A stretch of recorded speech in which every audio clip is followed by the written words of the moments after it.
relationship straight. So let's get that straight to begin with. If you could just tell me who you are and how you're related to the people that are sitting here. Elvis? Well, I just got my wife here. That's all I'm related to. And so, and you're? Marguerite, his wife. Married how long, you two? Oh, 33, 55 years this June. My God. I know. That's a ways. Are we going to have another party? I think we deserve it. And we'll be back in June, we'll have to have something. Okay. And Alma? I'm Alma Dahl, and this is my son, Fred, my daughter-in-law, Mar, and my friend Mary, and all the rest of the people here are Right. friends of mine. Yep, and you all grew up, well, And you all have connections to Sand Island. Is that the, Yeah. that's the thing we're all together here about, which makes you have connections to Mary. Mary. yep. Right. Right, who you've known since she's, Since she Be was, high to grasshopper. Before she was. before she was even a twinkle in her dad's eye. She was, not before, she was. Because Whenever she was here. Elvis knew my dad before my mother and dad were married. That's right. He caught the first fish on my boat. He always tells me that.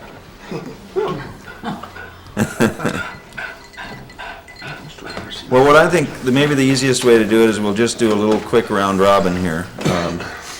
And you can all break in and add. Maybe I'll just start with Elvis. When did you first come to Sand Island?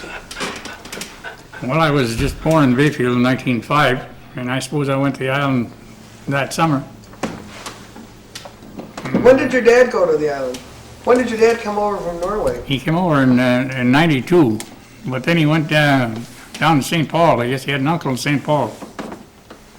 And then he went over on the river. He was telling about that, over on Alaska. And there he worked on the river.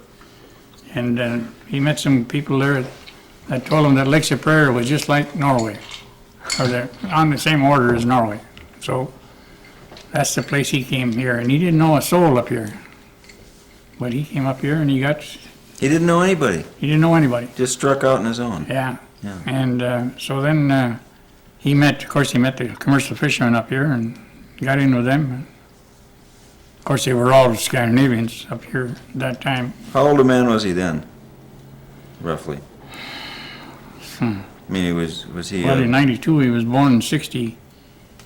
he's about 30 or so. Yeah. Right. Oh, I think he was less than that. I don't know. And that's the way it was. Then he come to the island. That was an old Norwegian. That was your grandfather, I guess, that owned that place out there. Jacob Johnson. Jacob Johnson. That owned what? That The owned place the place that that my dad bought and started fishing out there. So your grandfather was there before Elvis's family? Yeah. As far as I know, As far as he I didn't- know. he wasn't doing any work out there really. He came out there and he built the Buren place. Of course, you wouldn't know where that was, but and they used to come out there during the summer times. But I don't think he really did any fishing or anything like that out there, gardening or anything. Well, was Sand Island, were there fish camps like they were on Stockton and Rocky eventually? I mean, was it used as a kind of fishing headquarters, or was it, why was Sand Island settled to start with? Because there was deep water right close by. You see that bank runs northeast, and by the time it gets outside of Rocky Island and South Twin there, it's so far out in the lake that years ago they couldn't sail out there. All they had was sailboats. And then when they fished on Sand Island, there was lots of people that fished years back, some of the old-time fishermen. And they could sail out there and get out to the deep water faster than they could out there. I see.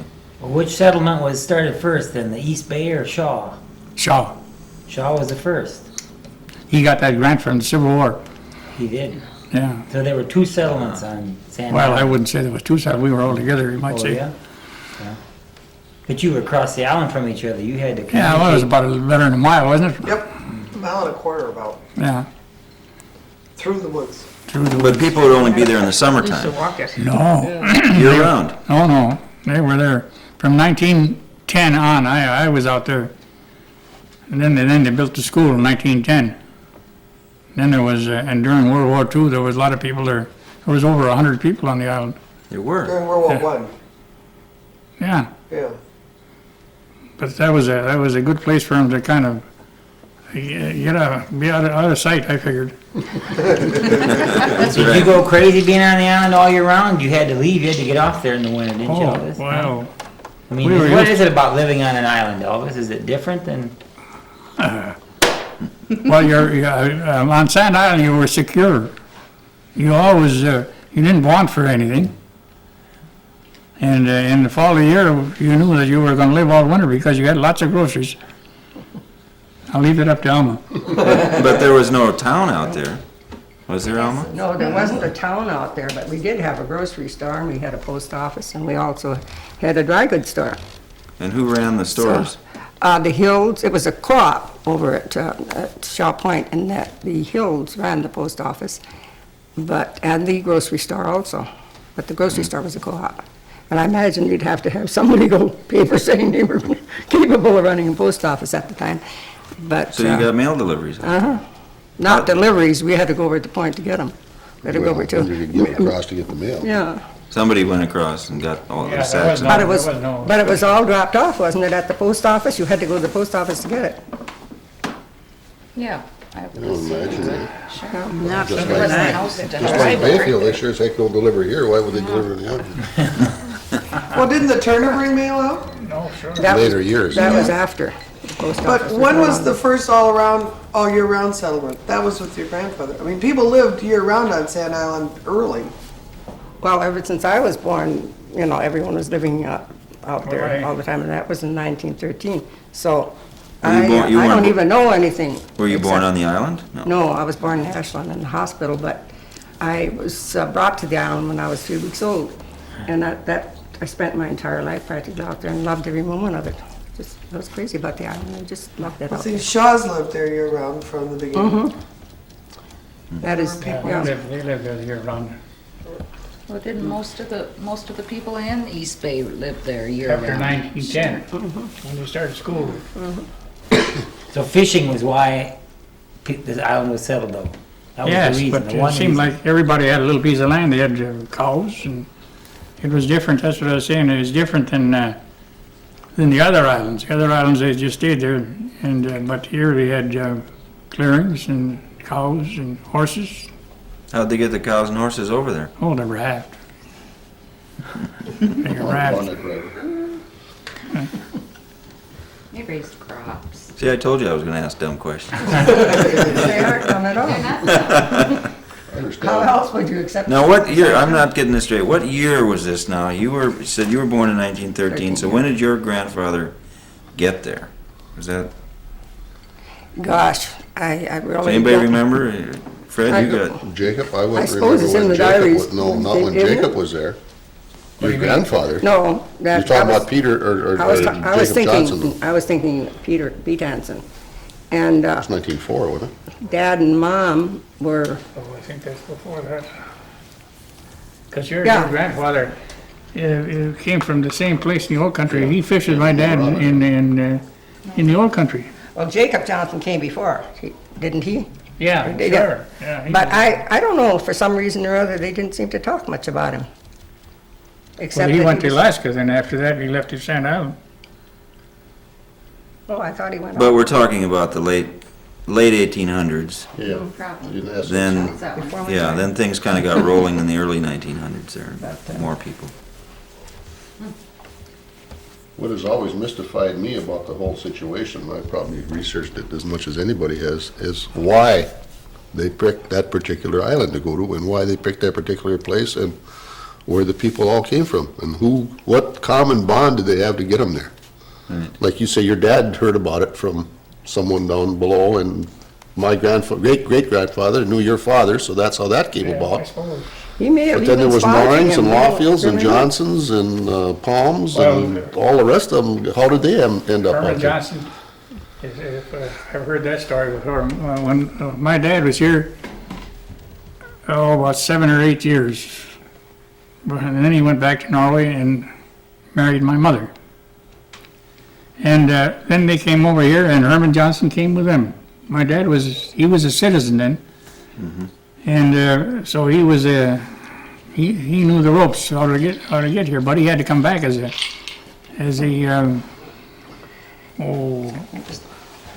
well, I don't know what I can't get that name there, but he didn't come back as a citizen. He had to be with the crowd, and there was Mrs. Sheldon and Herman Johnson, and there was 2, 3 more that come with him.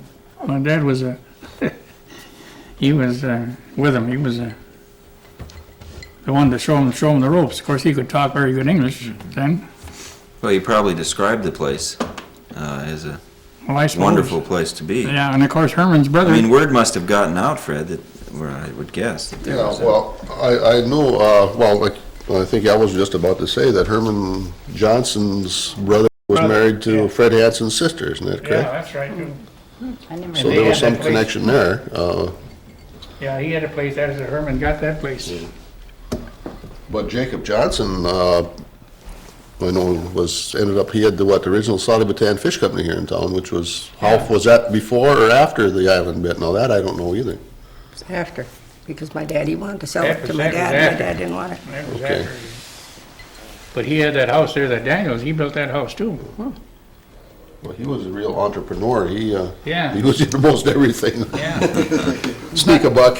It wasn't it Elvis, Mr. Bondi, that went to Minneapolis and got these Scandinavians, and that time Minneapolis was very sparsely populated, and they were like in farm areas, and that's where the Norings came Yeah, from. yeah. A lot of people he came and convinced them Yeah, that but how did Sand Island Bondi was get just there? like Norway. Yeah, I don't know. How does I- Bondi get there? I mean, that, you can get outed forever, you know. Yeah. Where did he come Whatever, from? he was I don't know how he already got here. I don't know how he got here, but he was already here. And he was also in league with my grandpa, Yeah, well, Johnson. they'd been to, They did things been to a together. few things here. Yeah. They were real good friends. They were this. But my grandpa didn't have a thing to do with Good on the them. Scandinavian folk. Didn't have a thing to do with the movement from Minneapolis to Sand Island. Didn't had anything involved with Well, it. I suppose he came there with my dad, I suppose, some way. Well, when we were in Norway, we stopped at the, isn't your dad buried back in Norway, Elvis? Yeah. We stopped at the cemetery he was buried in, but we couldn't find his grave. Oh, I guess not. Okay. There's a short, with the land over there that they don't keep them very long, so. Well, you mentioned that you loved every minute of living on the island. Were your parents happy? Of course, they were happy they had me. I mean, were they in I that mentioned that. You know what I'm No. saying, though? Is it the place or? Oh, it's the They were place just and the they were- people, everything. Just kind of, it was a very happy time for me. And ever since I remember anything at all, I just loved it out there. And my parents apparently were happy because I wasn't unhappy.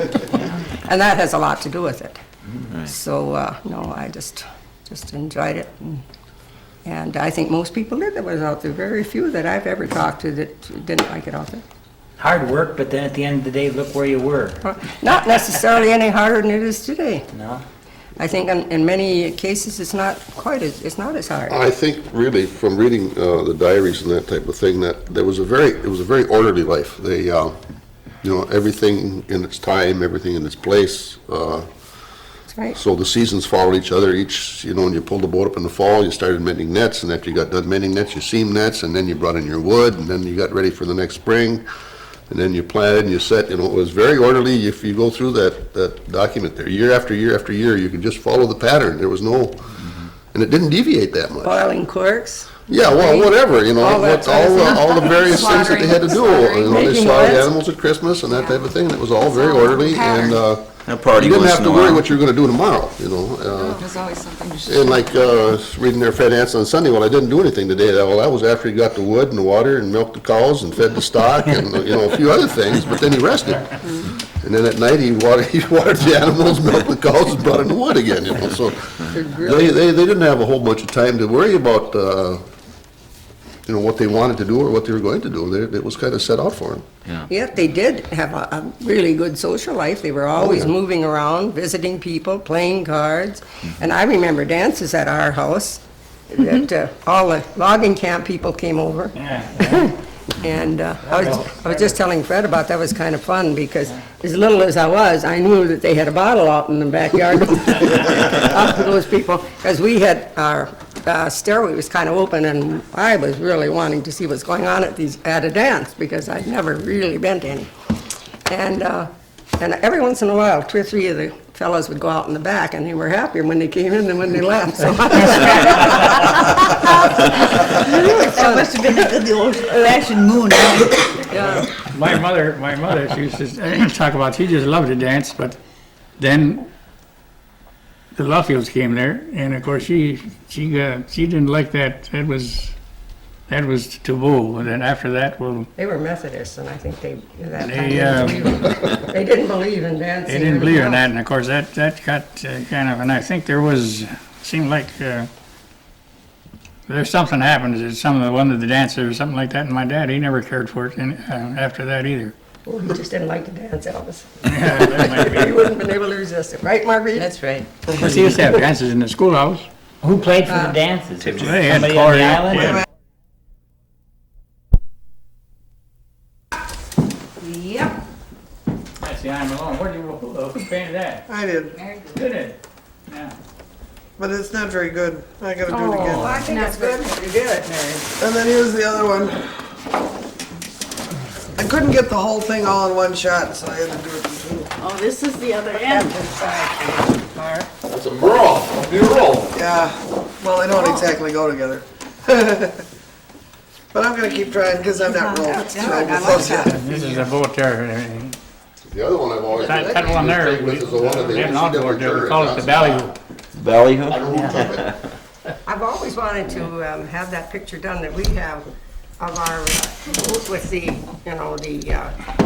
spot alongside of the dock where you pull up the skiffs and all the rest of the cargo. And then we had That's our a kitchen.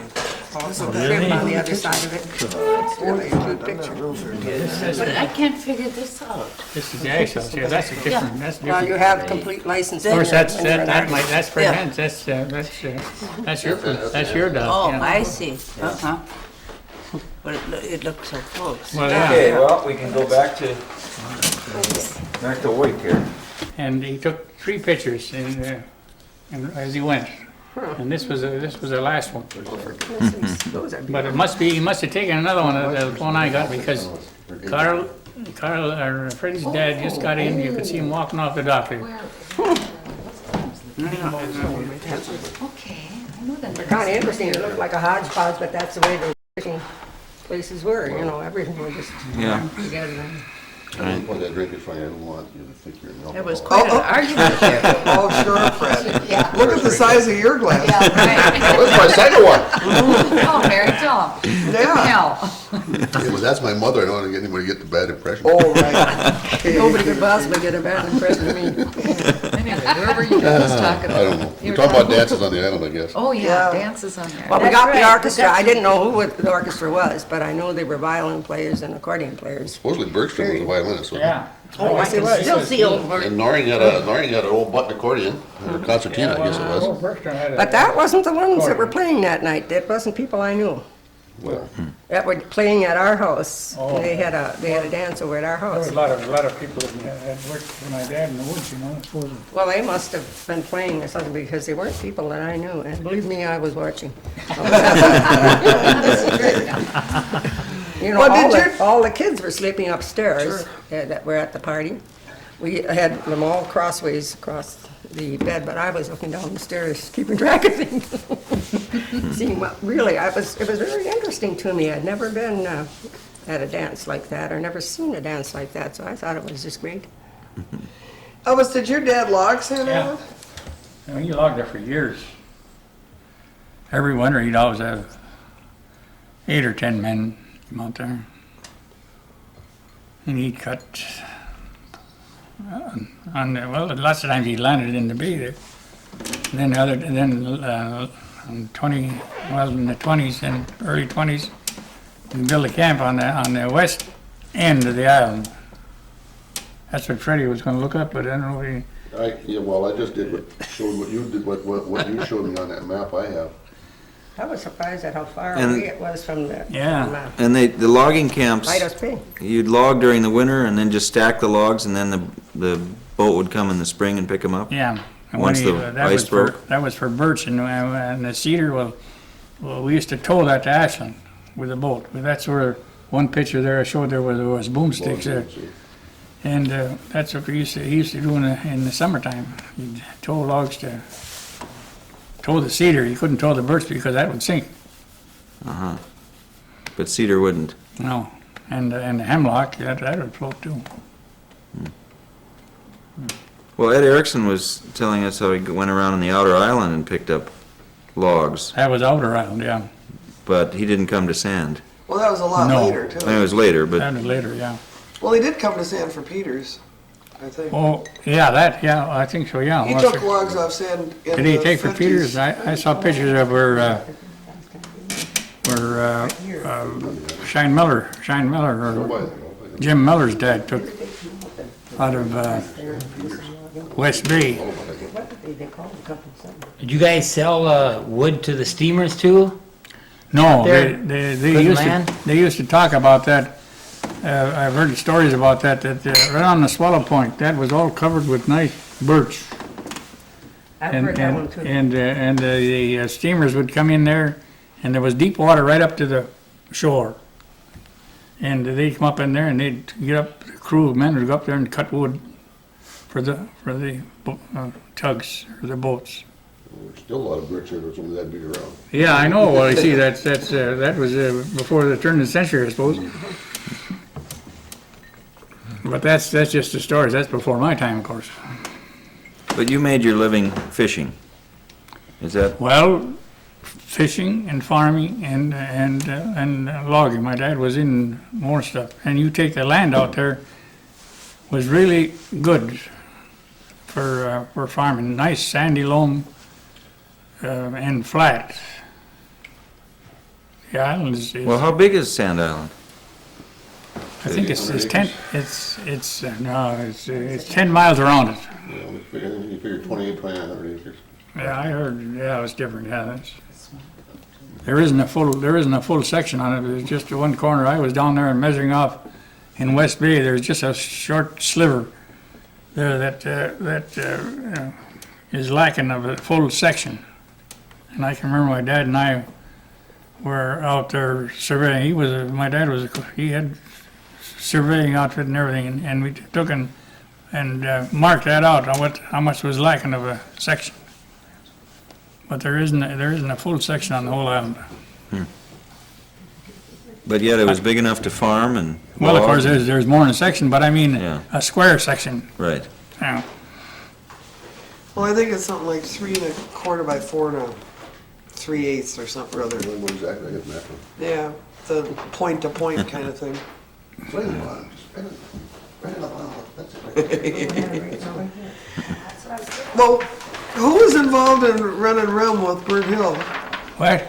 Yeah, who was when the prohibition was on? Who was stashing the rum in the woods? That was Frank Shaw. Yeah, I remember. Of course, I didn't know about it till after it was all happened, and then they got a fire out there and it was going to start burning pretty close there. So they had to get somebody to move it.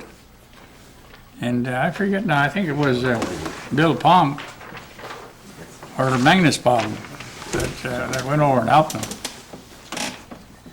But that was Frank Shaw. That was, and he had a boat by the name of Lucille. that was Anne Marie's brother, No, that Her was her dad. uncle. uncle. Yeah, that was Mrs. Hill's brother. Yeah, There was 2 boys there, Johnny and Frank. And then the girls, I don't know how many girls there was.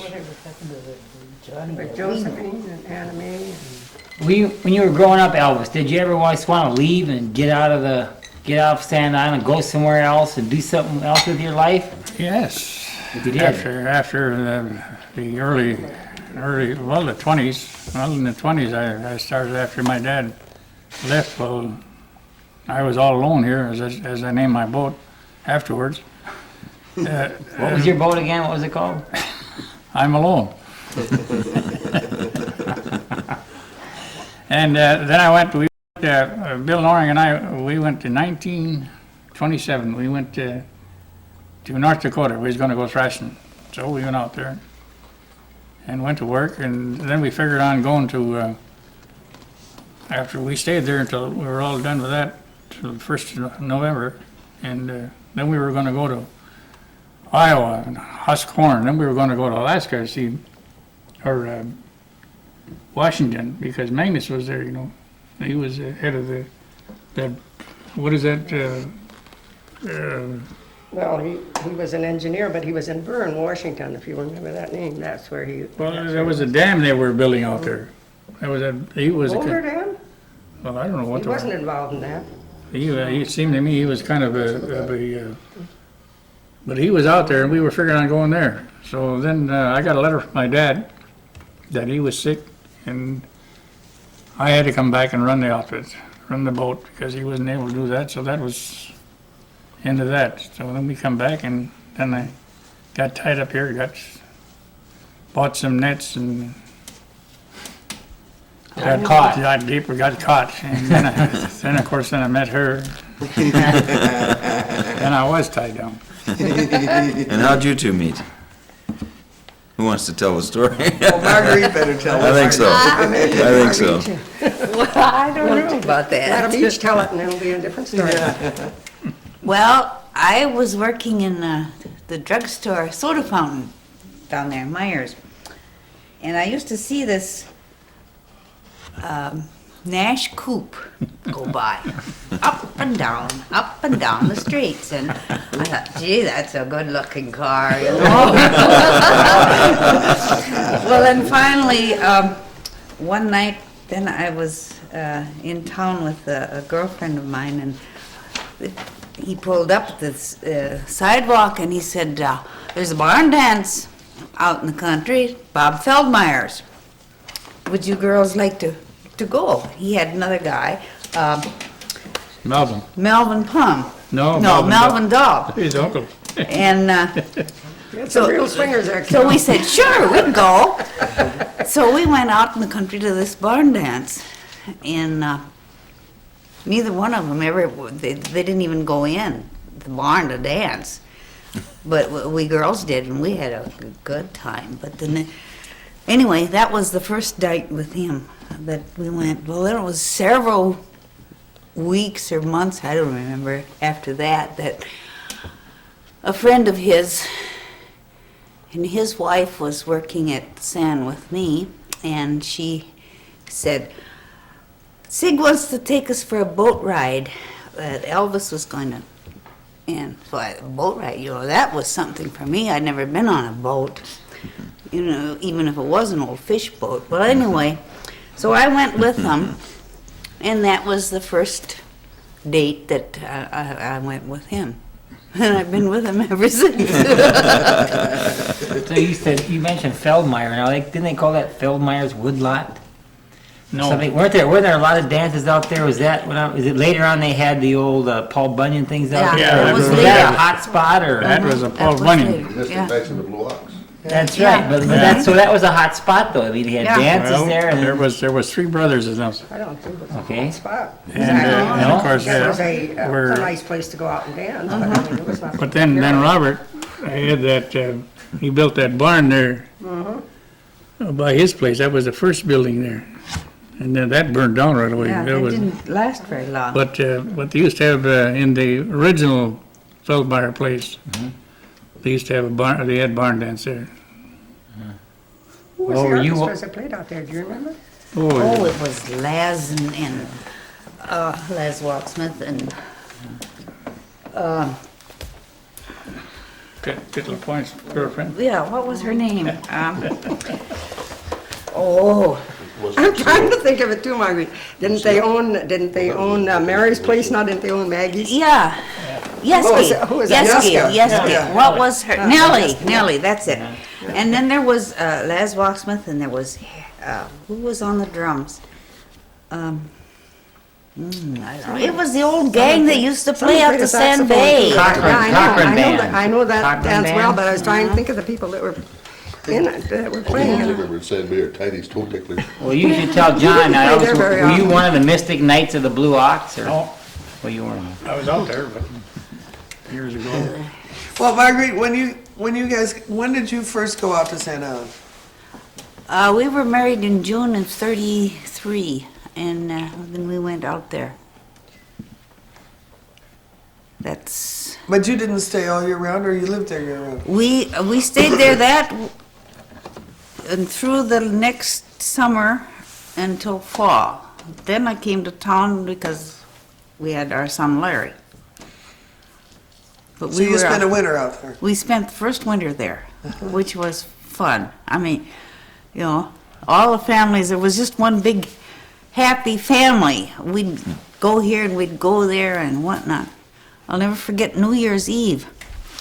I guess we were the only ones on the island that had a radio, and we put that on a sled, and our dog on the sled, and we went up to Norings, and we spent the whole night. Well, I was, And I Noring was fiddling with his fiddle, you know, and we were dancing and drinking coffee royals. We had the best time at New Year's Eve. But that was it. But you didn't mind going to the island as a bride? You thought that was okay? No, that was fine. Uh-huh. Well, I had a good time out And there. is that really your laundry in that picture? And it's Yes. hanging out on the line? Yeah. I love it. Our first Christmas, we had come to town and got groceries for the winter and everything, and then on Christmas, we went out in the woods and got a little Christmas tree. Of course, we didn't have room for a big one, so we just had a small one, and of course, no decorations. And I strung cranberries and popcorn and stuff, and we had that there for our Christmas tree. So it was different. sounds fun. Yeah. I love it. But we had a good time that winter. We sit there in our little shack in the kitchen, and in one corner we had the radio up above it, and then we had the fish nets hanging down, and he taught me how to mend the fish nets. Good for you. I never could And- quite master that. By So- then, I he wasn't was trying better than hard I. either. Yeah. So we could sit there and we mended fish nets. We could just reach back off to the stove, and the coffee pot was there, so we'd have coffee. And up above us, above the net, was the radio, and we listened to Ma Perkins. So we had a good time on the And island. WLS barn dance. Yeah, WLS barn dance. But I remember Ma Perkins and Jack Armstrong and those. Silly things. But Yeah. I think, They were silly, they were great. When you're sitting there ready to death, it's all like you're related to Chris Allen. yeah, I think your dad must have had a radio at that time too, Oh, yeah, I did. you know.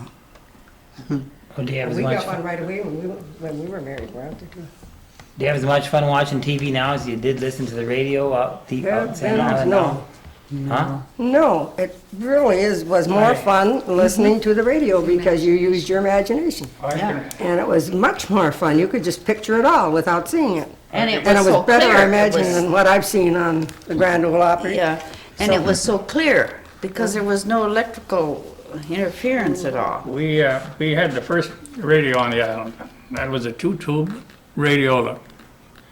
And you remember that one. I do, and I just remember how enchanted I was the first time I listened to it. And of course, just earphones.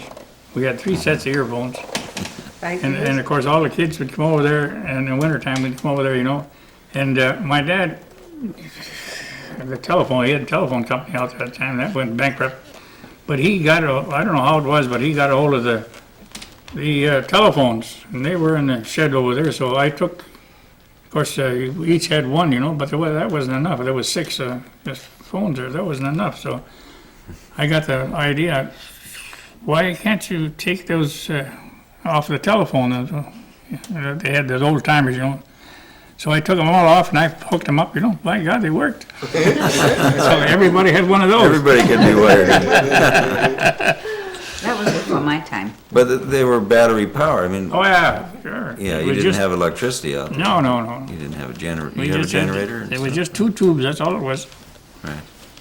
And dry cells and a B battery, I guess they had. They just laid a phone wire right over the lake, or? The telephone, yeah, that went over the bar there and, but that didn't, Your place, Mary. Yep. the ice came in there and that took that out. That didn't last very long. And there weren't phones on it afterward, No, because there aren't phones there now. no, Well, I beg your pardon. yeah. Oh. There's a battery-powered crank system from one house to the There's- next. Not only that, they had Yeah? the poles were up and all the wires and everything took many years after that, Remember the too. pole line, don't you, Mary? Oh, sure, the pole line's still there. Well, yeah, there's, used to get the old glass insulators and Yeah. used to use that wire for making boom chains, and we used to go get pulpwood. Handy for clotheslines, too. Well, when we were kids and walked down to the East Bay from our end, you could always find the telephone lines down one side of the road. In fact, the last time I went down the road was only a couple years ago, and there's still a section where Is there still some there's there? a couple of real mossy poles hanging over the You can side. find them, huh? Been through there since I have. The line went down off of your dock out there. Yeah. That's where it went in the lake, but it should have went over farther, I think, in deep water. Then it would have been all right. So now Elvis, Yeah, this is the best thing I've seen in years. When are we gonna publish a book, Fred? I'm gonna call. Read it first, and if you don't fall asleep, publish. Okay, Well, I know the diary, but I mean the whole thing. Are we from 9 yards? That's what his son Carl wants to do. Yeah. Sit down and whose start diary is writing. this? Whose Yeah. diary is His this? grandfather's. That's this one right here. That's I've been watching this. 24 years and 9 Gotta be months. some stuff in Seeker, there. down in Madison. 24 years in that diary? Really, it wasn't that bad when you 24 years understood in that exactly what they were talking about, like, all of us Started would. March of 13, went through 38. I want to hear something about the Dahl clan now, and the Hanson clan. Alma, could you give us a start on that? Well, of course, the first people I knew were the Hanson clan, but, Well, tell us your, your grandfather, your father, give us that stuff, and the Johnsons. my grandpa, Jacob Johnson, I didn't even know till I was in high school. I knew he existed, but I had never met him. And it seemed like he went out west. He was out in Montana and Oregon. He was into timber. And I didn't know him till I was in high school and didn't particularly care about him then either, really. Didn't make any difference. But, so that's all I knew about him, except 2 letters that my mother would get. And I knew that he'd been out on the island, but that was before I was born. Then and then, of course, my grandpa, Pete Hanson, I knew real well because he lived real close to where we lived. And my grandma was there too, and we enjoyed one another. We got to know one another, and What was her name? Dorothea, yeah. And my other grandma was Louise. And so that was a nice relationship. They were back and forth in our house, and we lived a little distance from them, but we'd go back and forth, so that was really nice. But like I say, the other my grandmother was dead before I knew he even existed, so I never did. I've got a picture of her, but that's about all. And so and my dad and mother were married when they were real young. They were 19, and so they moved from Bayfield right out to Sand Island. They had a big wedding and all that sort of stuff. I was really amazed at the pictures and things they had. But anyway, they moved right directly out to the island, and that was a log cabin, really comfortable. And they, outside of the big part, which was all logs, then they had the lumber part of the place, which was cool. I remember that very well. And then they had an upstairs too, so that's where we lived, or where we slept, was upstairs, all the kids. and Dad and Mother were downstairs. How many kids were there? 6. And where do you fit in? I am the next to the last. So then we of course we had a real happy time with my parents, and you think it was dull, it wasn't dull at all, because we always had chickens and we always had cows and, animals and things like that. So as a consequence, the fact we had chickens, we had also eggs, and we had also milk. We could make butter, we could do all those sort of things, so it wasn't quite as primitive as people think, that you had to buy everything on the last boat. Tell them about the root cellar. Oh, our root cellar was just a dream. Yeah. So but that was not right away, that was after we built the new Second house. house. Yeah. But we did have a root cellar over in the other place too, that was amply supplied with food and things like that. Because nobody that I remember ever ran out of anything on the island that had to go into town at any time during the winter. Everything was out there. There was not a thing that we had to say, oh my Lord, we've got to go to If town. one person didn't have it, somebody else probably did. I don't remember even owning something. Well, I don't you know. really, I don't remember it, do you? Well, that's what And- they're saying, it's always No. on the island. Yeah, but Somebody anyway, had it. they had, well, we had everything there. We had our own beef then, and we always had, everybody had pigs. In the spring of the year, they had their own pigs, and so they butchered them before Christmas. And it was really, I've never seen so much. So it wasn't a hardship. It wasn't a hardship case at all. But you did go to town, didn't you? Well, it depended. When I was young, I got kind of bored with going into town, because we'd go in our boat that went about 10 miles an hour or something like that. It took forever. Lucky, that was 6. And so, Not in the winter though, did you go in town in the winter? very seldom. Emergency only. Very maybe. seldom, because I wouldn't have had an opportunity to when I was young, and when I was older, I really didn't want to go into town that much. So, and then we moved, we were back and forth into town part of the time anyway, when our kids started to school. So Yeah, it wasn't that's that, way more, that's- yeah, that's Now, just a long time. did you go to school on the island when you were I went to kid? school on the island, yes. all the and- way up, what, till, Through the 8th grade, that was as far as you could go from there. Then you had to go into town if you there were was going like was there a little, like a one-room schoolhouse? Mm-hmm. One teacher for all the one grades, like teacher they for have in country everybody, yeah. schools? Who'd you stay with? Well, for a while, the teacher stayed with my parents one winter, and mostly with the Lawfield family. They were Close to closer the together. school, yeah. So they stayed up there, but actually, school was, So did one of the Hill daughters taught school too? yeah, right? well, there was a whole, Anyway. there was quite a Right, few. anyway. But I mean, one of the Marguerite. Hill daughters taught Yeah, school. Marguerite. But there was several teachers that taught out there, but they didn't seem to like it well enough to stay for years and years and years, or anything like that. You burned a few out, right? I imagine. But anyway, we really enjoyed it. And strangely enough, you could go from there into town, into Bayfield, to high school, and you didn't hardly notice the difference. Really? That was math mainly. You could always, English is something that wasn't stressed too much either, but you can pick that up, but math is hard to pick up. So that was the only thing, otherwise. How did the Bayfield kids treat the Islanders when they Great, dropped in out of the sky? great. We had no problems. No problems. After all, and those, see, that was a while ago, too. Nobody was a bit prejudiced or anything like that in those years. I don't remember any prejudiced people when we were in town, and we just seemed to get along very well, Well, made friends right It's away. pretty much true, though, that they sent the good-looking girls into town and kept the guys out in the island to work. That's true. Anyway, it was a nice time. When you were going to school, how many kids were in school? Out in the island, there was Yeah. very few at the time I was out there. It was just a few of the Johnson children, my brother Jake and myself, and the two Noring boys. Well, I was the only girl out there. But, Your sisters didn't go to school out there? yeah, but they'd already Oh, they'd already left. gone. They'd already gone. How many kids do you suppose was the biggest school population they ever had? Oh, I think around 36, 8. something like that.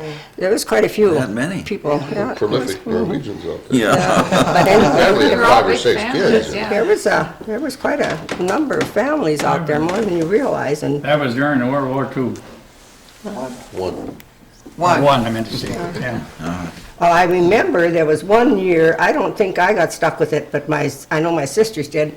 We couldn't get a teacher to come out there, and that was during the war years. For some reason or other, I don't know why, they didn't need to make money during the war years, but we couldn't get a teacher out there at that time. So they lost a year of school. Where, see, I didn't, but anyway, it was different, it was nice, and I liked the country school. I think it's the greatest invention there is, because if you're at all bright, you can start out in the first grade, and by the time you're out of the first grade, you know everything the second graders know, and maybe more, you know. You just can't help but hear and pick up Yeah. what's being said. And of course, everybody out there, at least our family, were very great readers. We were reading constantly. We couldn't get enough material to read. And our school library was about the size of that. And so you can imagine what we had to pick from, you know, it was almost nothing. And then each fall, we'd get, maybe 10 new books or something like that. And of course, those were read that fast. But we didn't have, my parents, they took newspapers and the Saturday Evening Post. They took good magazines, and our friends, who were mainly the Hills from Shaw Point there, they took a lot of reading material too. So we would just exchange back and forth on anything that there was to read. So we managed to, know a few things. And then everybody took a newspaper, so we knew what was happening. And it was funny when during the wintertime, there'd maybe be over 3 weeks, we wouldn't even get any mail at all. And we had big sleds with wide runners. I remember one time my sister Connie, I have pictures of that, by gosh. My sister Connie and I, and my dad and brother, decided we'd go over one Sunday and get the mail. And I really didn't know what I was in for. But we walked way over to Hills, over to your place, Mary, crossed the ice, up to the sand-based school, and that's where our mail was waiting for us. Of course, we did have skis, but at the same time, we had about 4 bags of mail that we had to take back. And when it was brought to the island then, the person that brought it back, of course, wanted to see what they had, and they separated it all, and it was funny. It's just like, what's that story about that Englishman that put his papers in rotation and read them? It's like, I was trying to think of that today and I couldn't. Anyway, that's what my dad would do. He'd put his papers in the proper sequence, so he got the oldest ones first, and that was really boring because everyone was just waiting to grab a paper and start reading. And we didn't get the real news until everything else was read. But Well, he read them all first too, as I remember. Even when I was a kid, I remember that. He got the papers first, and you Well, didn't you can touch see that what- paper till after he was done with it. no, you couldn't, because And I was his only grandchild at the time, and I was spoiled rotten, and I knew that I could probably done it, but he wouldn't even let me look at the papers. He wanted me to read the funny, so I knew that was sacred. But anyway, he really, he had good sense. He wasn't going to let 6 kids. Life sounds so good out there. I mean, there must have been some tragedy, must have been some accidents, must have been some, there weren't hospitals out there. There must have been some tense moments, times. Well, we had, we did have Mrs. Hill now, was a real good nurse. She really knew things about nursing, which most of us, and I learned a lot from her. And all children, I think, were delivered by midwives out there. And I, for some reason or other, was delivered in the hospital, but I don't know why, because I was the only one in the family that was. But anyway, we never had anything that didn't seem like that we couldn't handle. Now, I'm trying to think of anyone Well, there that was died deaths on of the... Johnny Johnson. Did anyone die right on the island? Your sister didn't, did she? No. She was in the hospital. Grandma Dahl did. Your Grandma Dahl did, that's right. My I didn't- grandmother. And Johnny Johnson drowned. Yeah. Well, yeah, those kind of, those But I mean, things. those were- My But it brother had drowned. nothing, they were tragedies, but I mean, they had nothing to Yeah, do with but carelessness on brother. anyone's part or anything like that. Francine lost it. Well, that's way late though, that's. Later. Well, that's in later, They yeah. buried on the island? No, Johnny were. Johnson was. They were, but they took them off. They did. And they When? did have a little baby over at Luick's that was born, heard must have that. been premature too. Yeah, but His they mother took- told me about that one. They took them off. And they took him off also. Of course, they claim there's some Indians buried out there, but I don't know. Oh yeah, they made that big heap over by Mary's place on your property, Mary. Have Yes, you I ever know. dug in there? Now you mentioned Lewick, he was the lightkeeper there for what, 30 years, I something guess like so, that? yeah. Well, what about the lighthouse on the island? Was that a gathering place? Well, it's the most beautiful lighthouse of all the islands, that's for sure. What a place. No, it wasn't a gathering place. We went over there quite often, all of us. We just go over for a short visit. I don't ever remember having anything, anything to eat over there, or coffee or anything. Did you? Oh, don't you remember the party we had over there one night? Oh, that comes way after Louis. We better skip up to that. There was a lot of other people between But there. Lewick, he was a big photographer. He was. Yeah, he was. I heard that when the Savona went down, he had his assistants line the dead men up in a pose so he could take Yeah, pictures of see, them and stuff. I don't like his version of it at all, because my parents were there too. Where at the At the Savona? time, no, Yeah. not at this, we were living out on the island, and that was the first year they were married. They were married in September, and this was, what was it? It was in September too? Yeah, it's Okay, Okay, Was well, it, what's his version? unusual? What- I don't know, I would, Well, his version was that he did everything. He saw everything. Nobody else did anything. And I remember Dad and Mother, everybody was walking the beaches because they were trying to find the bodies to get them out of the, waves and things like that. What- And I what- think what boat everybody went out there down? found bodies. Savona, Savona. Savona, What was that?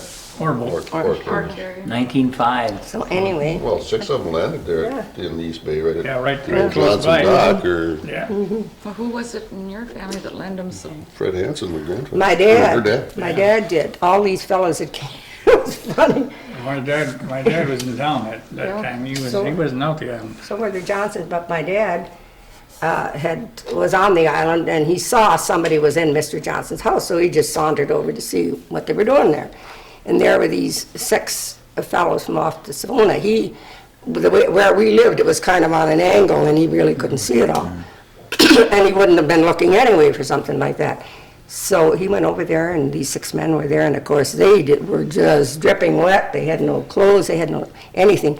So my dad had about, God, I don't know how many suits of underwear. So anyway, brought underwear over for all of them, so they could start out with something next to their skin. Dry, and then they could hang their things up, and brought food over for them, so they had something to eat and things like that. Took care of them. It's mentioned in a couple of books about that. He never got his underwear back. He never did get his underwear back.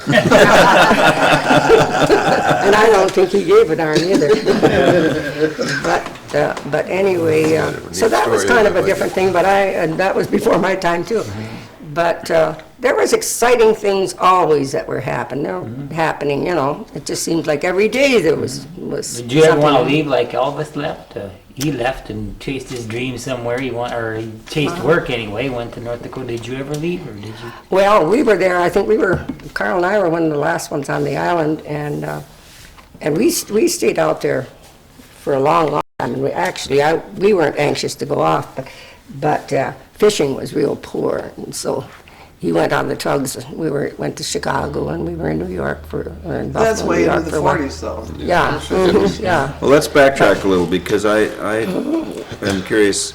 Last thing I heard, you were in 8th grade and you went to Bayfield. Yeah. Where did you meet Carl?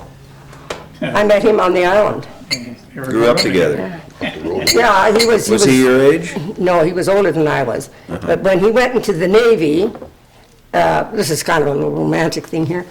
He said, I was 12 years old, and he came, when he left, he says, Al, when I come back, I'm going to marry you. And of course, I thought he was insane. But it happened. And anyway, no, that was what, but we did go away from the island quite a number of years before we finally left, but we still went back every summer, and we still kept our place out You and there. Dad, after you were married, Wait a you second. worked in Minneapolis for what? Yeah, where'd you go then? When we were first married. Which was when? When were you first married? 32. 30, I hope you 30, were married at 32? 30. I'll take your word for it. When people, it's just like I said, it's funny. It's funny because anyone mentioned dates to me and I'm blank. But I think it's fair to say 31.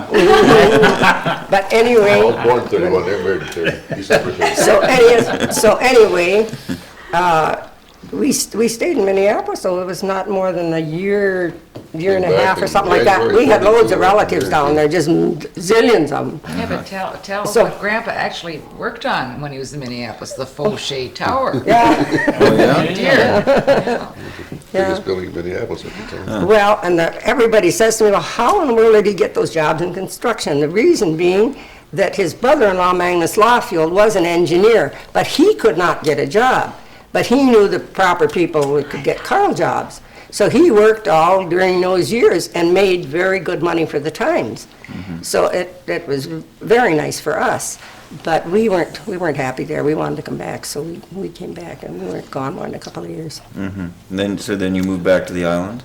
You and And you Carl? lived year-round on the island in the 30s, too, right? Yeah, well, we always lived, ever since I was brought out as a child, we lived all year round on the islands. We never went to town for the winters or anything like that until kids had to go to school. Then we had to go into town to spend the winters, and that's all we did too. We just, Must have been Come not on. easy to do that. You didn't want to do that, really, did you? For your kids you did, but you didn't want to do that. no, I didn't want to, but at the same time, there was no school out there, and there wasn't enough children to warrant opening up a new school or anything. So that was the reason why that we. Well, didn't they pay to send me to school, or bring me into school?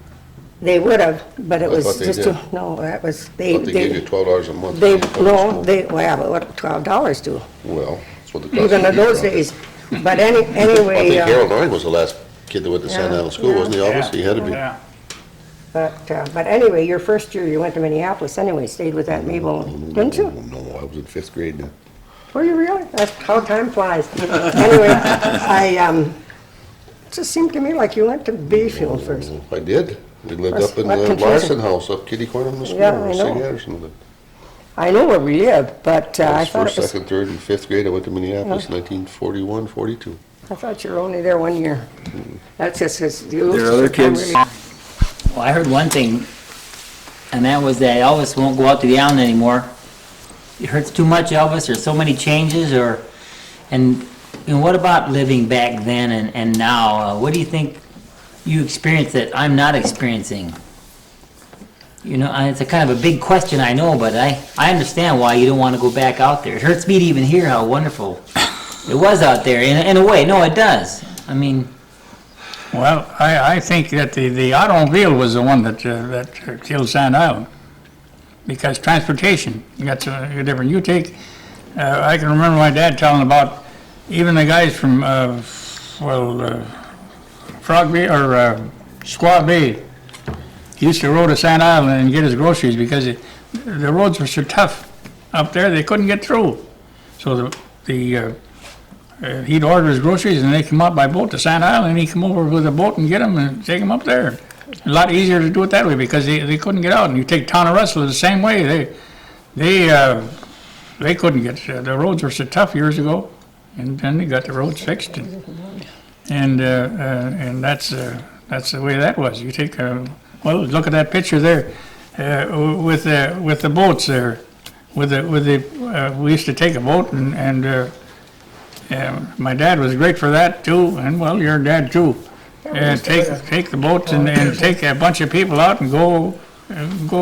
Well, we went to the Lighthouse. I can remember we went to your dad one time, the Lighthouse, and we got started going back, and by Jesus, your dad was looking around. Paul wasn't there.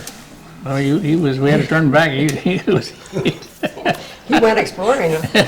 So, but that's the way it was, and every, well, I wouldn't say every Sunday, but that's take a bunch of people and go. And I can remember one time we took a boatload. My dad took a boatload of people, and we went to Red Cliff, the island of Red Cliff on a Sunday to visit. The Shelvins lived there. Oh, I never knew they ever. Oh yeah, sure.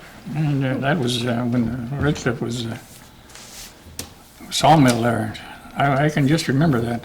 But that's just the way it was years ago. But the way you take, when you got in a boat, well, you could get out, you could take stuff out there, but you couldn't haul on the roads because there wasn't any. When was the first inkling from the National Park Service that they were interested in Oh, man, just Taking about that the time over. we retired. Yeah. It was years, our whole retirement was going, really. Because that's all, you couldn't, 60. everybody wanted to talk about that all the time, and it just got so, there was not a thing you could do about it, and. What to the year? point of. It was the summer before Kennedy was killed. 40? 62 then. 62. It wasn't 61 then, maybe. It was. 61, yeah. If he was killed in 62, then it was 61. But anyway, No, it's still 63. that's when it really started. They were going great guns on it, and of course, they had the wrong people. that Well, were how did you get the trying to- news out there that this was gonna be, there was gonna be a change coming? Well, it was in the Radio. newspapers, they had already put out all the Well, pamphlets. Sand Island by It was then already was- cut and dried by the time we. They didn't heard come out anything to you Oh, and my say, God, no. Ask Come your on. permission. That would be What do you think? civilization, they didn't know what it was all about. I could never figure out why they just didn't draw a line around the existing lands and houses there. There were so few. They could have kept all the character in the world there. They could have drawn a line. It would be more advantageous for the tourists today. They would have brought more people out there and everything, which would have been really lovely, but, Well, the only island now is getting character is Rocky because they left the places on it. yeah, that's You right. know, they took away everything that had any, didn't give it any class. Well, the thing that always irritates me is that we're talking about an enormous social history on Sand and some of the other islands, and it was totally destroyed, and that just is a little nuts. But I want to know Whole about culture Carl. went down the I want to know about Carl's family. How now? Carl's. What Carl are you talking about? Well, yours and the other one. I mean, My husband you're yeah, talking your about? husband. We got to find out Yeah. about the Dahl clan now. Well, now Carl's family all came from Norway too. Both his dad and mother came from Norway. And they came from Egerson? No, they came from, Boulder. Buddha and Yeah. Trumps, Pretty would yeah, know no, who was Trumps there. of Vardo. Grandma was from Vardo and Dad was from Buddha. yeah, that's right, grandma. Harold, I should was. say She was Harold way up north. and, Nobody has and, ever been up to see where Constance. she was. no, we never got that far up. But Betty and Irv, none of them got up that far. Well, that's But- neither here nor there. But anyway, that's where both of them come from. But I think that they met in the United States. I'm pretty sure they They had did to. because, huh? They had to. So that's where they met, Where, in Bayfield or and- someplace else? Bayfield. And they got married and they apparently moved right out to the island too. Now, I'm very Well, she was a widow. vague on this, part of You the life. you remember your grandfather on your mother's side? That'd be your Constance. what his name was? What's that? Engelbretson? Engelbretson, yeah. Engelbretson. Yeah. Well, that was her maiden name, Constance Yeah. Engelbretson. Yeah. That's a mouthful. But anyway, But she was a widow and she'd married a Nelson. Of course, Bessie was a Nelson, and then she'd married Harold after he had died. Harold Dahl. they did, she was living in Bayfield, and after she married him, apparently they moved right out here, and I don't know whether their house was out there when they moved out, or whether they came out and built it afterwards, I have no idea. well, did they let anybody but Norwegians on that one? There's a lot of rocks and smell like fish and water all over. I think there'd have been a lot of prejudice shown, but I think that they did Well, Bert not. Hill was the only one, I think, wasn't he? Oh, yeah. Poor guy. Well, that was my parents' very best friends out in Sand Island. French job. Yeah, they were real close with the hill. Well, they were there So first, so they had to live in They had to behave when they went to their house. But, no, it was, I think we all got along pretty well together, don't you? I mean, I don't ever remember. When you're talking about Constance married to Nelson, is that part of Julian's family, Nelson? That's another No, Nelson altogether. Bessie. Constance is Or Harold Bessie, Dahl's wife. Her Yeah, name but was she was Constance. married to a Nelson Nelson, first. yeah. That's Where Bessie's name is Nelson, not Dahl. Oh, yeah. You know, and my aunt, Bessie, she's dead now, but her name was Nelson. And then apparently her husband died, I would assume. Oh, yeah, he did. But she had an uncle, there was an Engelbretson in Washburn for years after. Was it? I didn't even, Well, we got a picture of him someplace around there. I think it's But anyhow, I think it's still around. I probably know as much about the Dahl history as most anybody, I guess. But anyway, there was Harold and came from Buddha, of course. He was the only one of the family that moved. Single man just came over here for some reason because my dad and my two brothers and I went back there for a few years ago. I knew him real well, of course, because he was out on the island after his kids were gone and everything, so I knew him real well, and Mel too was about a little bit older than I was. Well, let's get things in perspective here. He Okay. married Constance, and they had 3 children, Carl, Mabel, and Melvin. I don't know which order they were. Was Mabel the oldest, or Dad? Mabel, and Yeah, Carl. and then Mel. Yeah. And Mrs. Dahl died quite young, I would assume. She must have died around 23, 24, somewhere in there, wasn't Elvis? Or was it Well, that? my mother was there. My mother died in 24, and I remember we were up there, my mother and I went up to the night she died. Well, she just died when we got there, and so that must have been in the early 20s. So he was So left. they were left with kids. And Bessie. Bessie Bessie was Nelson, who was the stepdaughter, kind of was the housekeeper, so to speak. Yeah. And then that lasted until, I don't know when she left the island then. Well, she left to go to her relatives on her mother's side out in Washington, so that's when she left. And then Mabel, by the time she left, Mabel was able to handle the cooking and all Well, of once that. your grandfather, he got lost on a boat, right? He 28. was, yeah, At 28. Oh, right. he was drowned. Now that Elvis knows more about than anybody, because the actual, He was close by. What was his He name? was right Which there. one was this? Harold. Harold Harold Dahl. Dahl. that would have been my father-in-law. You want to tell that story, Elvis? Well, we were out, he went on the lake, he had a small boat, I can remember, and the name of that boat, he called it the Spirit of Sand Island, I can remember that. He just, that was in, right after Lindbergh made that trip, so and of course, and he was a good sailor, there was no question about that, but he had, to my way of thinking, he had too small a boat, he had 4 boat, which he shouldn't have had. So we went out, and the ice was out. It was in over the hills. There was ice in there, but it was open there. So we went out, and he went out first, and then we went after, and we went a little west of him, sitting, and so I can still see him because the engine he had when he cranked it, he had a crank on the flywheel there, and then he'd crank like that, and he was bobbing up and down in the boat, see? So he must have had engine trouble. That's the only thing I can think of. And of course, he was quite a ways east of us. So then, all of a sudden, the snow set in. You couldn't see nothing, and then the northeast came, and a regular storm. And so then my dad was there, and of course, I was just a young fella then. I don't know how old I was in 28. Well, I was old enough. And so my dad says, we won't set no more. That's enough.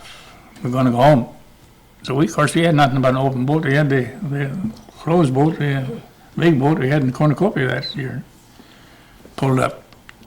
So we went, and of course, we were farther west, and we had a better chance of getting to the island because when we went out, well, you couldn't have gotten in the way we went when we went in. But my dad says, no use to go there. We'll go right down to the west side of the island. Well, when we got in there, well, we got into West Bay. We can see it on the map there. Mm-hmm. There was Herman Johnson and Hermie, and first thing I saw them, they were drifting there too. They couldn't get their engine started, but they finally got her started, and we went. We could go right into the hills, and just like it was all open there then.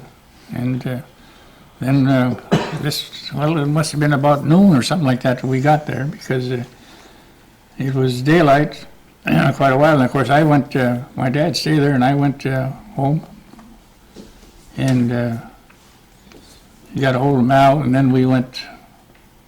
Him and I went up to Lighthouse Bay and all around through there, way over there, looking, and we couldn't see nothing. But there was nothing found, nothing. Couldn't find his nets or anything. Whether he'd set some or what, I don't know. Ever? Never. Another boat or nothing.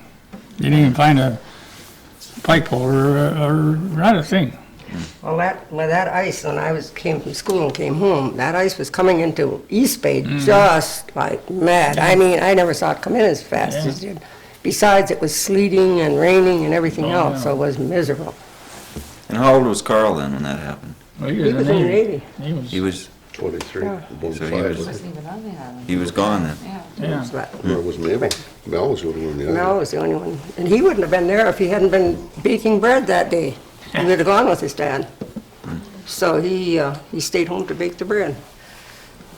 So otherwise, he would have, Yeah. he'd have been Dad gone was too. alone then on the boat? Yeah, sure. Of course, that boat was so tiny, and I'm with Elvis, and he says, nobody should have been out in it, really. It was Yeah. very small. Just out of curiosity, I was, what, he had the Star for a while, didn't he? Yeah. Did he get rid of the Star to get this? The this boat one was, that he had? anchored out, you know, where the boats are anchored. Yeah. He was anchored just a little bit, west of, or east of our dock there. Yeah. And, he got a northeaster and they couldn't get out there well, I can remember one time my dad and he went out there with the lifeboat as your dad had, what do they call it, the best? My dad's lifeboat? I Yeah. haven't the foggiest idea. First Well, time what's I've his heard. name got that boat afterwards, Herman Yanch. You got Oh, that- yeah. We called it the Mary, but may have been the Oh, best well, one. I know that Yeah. boat well. No, that's not That's the a different same one? No, That's the not- one not the before same that, one. the Oh, no, Foothill. Mary, no. And, so where was I now? Okay, when he was anchored east of your place Yeah. there. They got northeaster and the boat swamped. Okay, And it went all to pieces. And then he went to Madeline Island. He got a boat from Ed Valley over there. okay. I was curious, 'cause I had always heard of the Star. I never heard of the Spirit of Staten Island until just recently, in the last, 3-4 years, I even heard the name. it was only on there. I bet you paint was hardly dry before. That's right. I know Mal wrote, Yeah, Mal was painted good. the He was, name. he was an artist, you know. Right.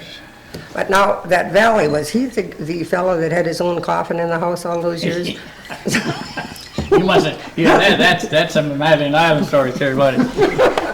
Well, he didn't get it finished. He had another guy finish it. It was in the shape of a boat, right?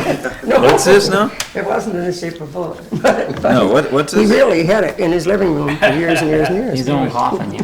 He was a character. That guy. Who was this? I remember him. He had his coffin all Yeah, built. but who He was it? wore a woman's shoe Guy, size I 2, think he was kind of high heels, Yeah. strange.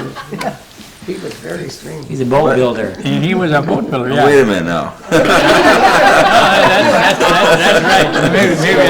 Maybe I'm stretching a little bit. Too bad it might have been a 3. Well, I heard the Crone helped him finish his coffin, though. I heard that he was built, the one that they sent him out in the lake. I'm going to go to Mrs. Suchere. She was telling about that Was she? on the radio one day, and I thought it was fascinating. I knew part of the story, but it was really something else. If you were going to catalog all the characters in this area, you wouldn't have room in this house to put them all, I'm sure.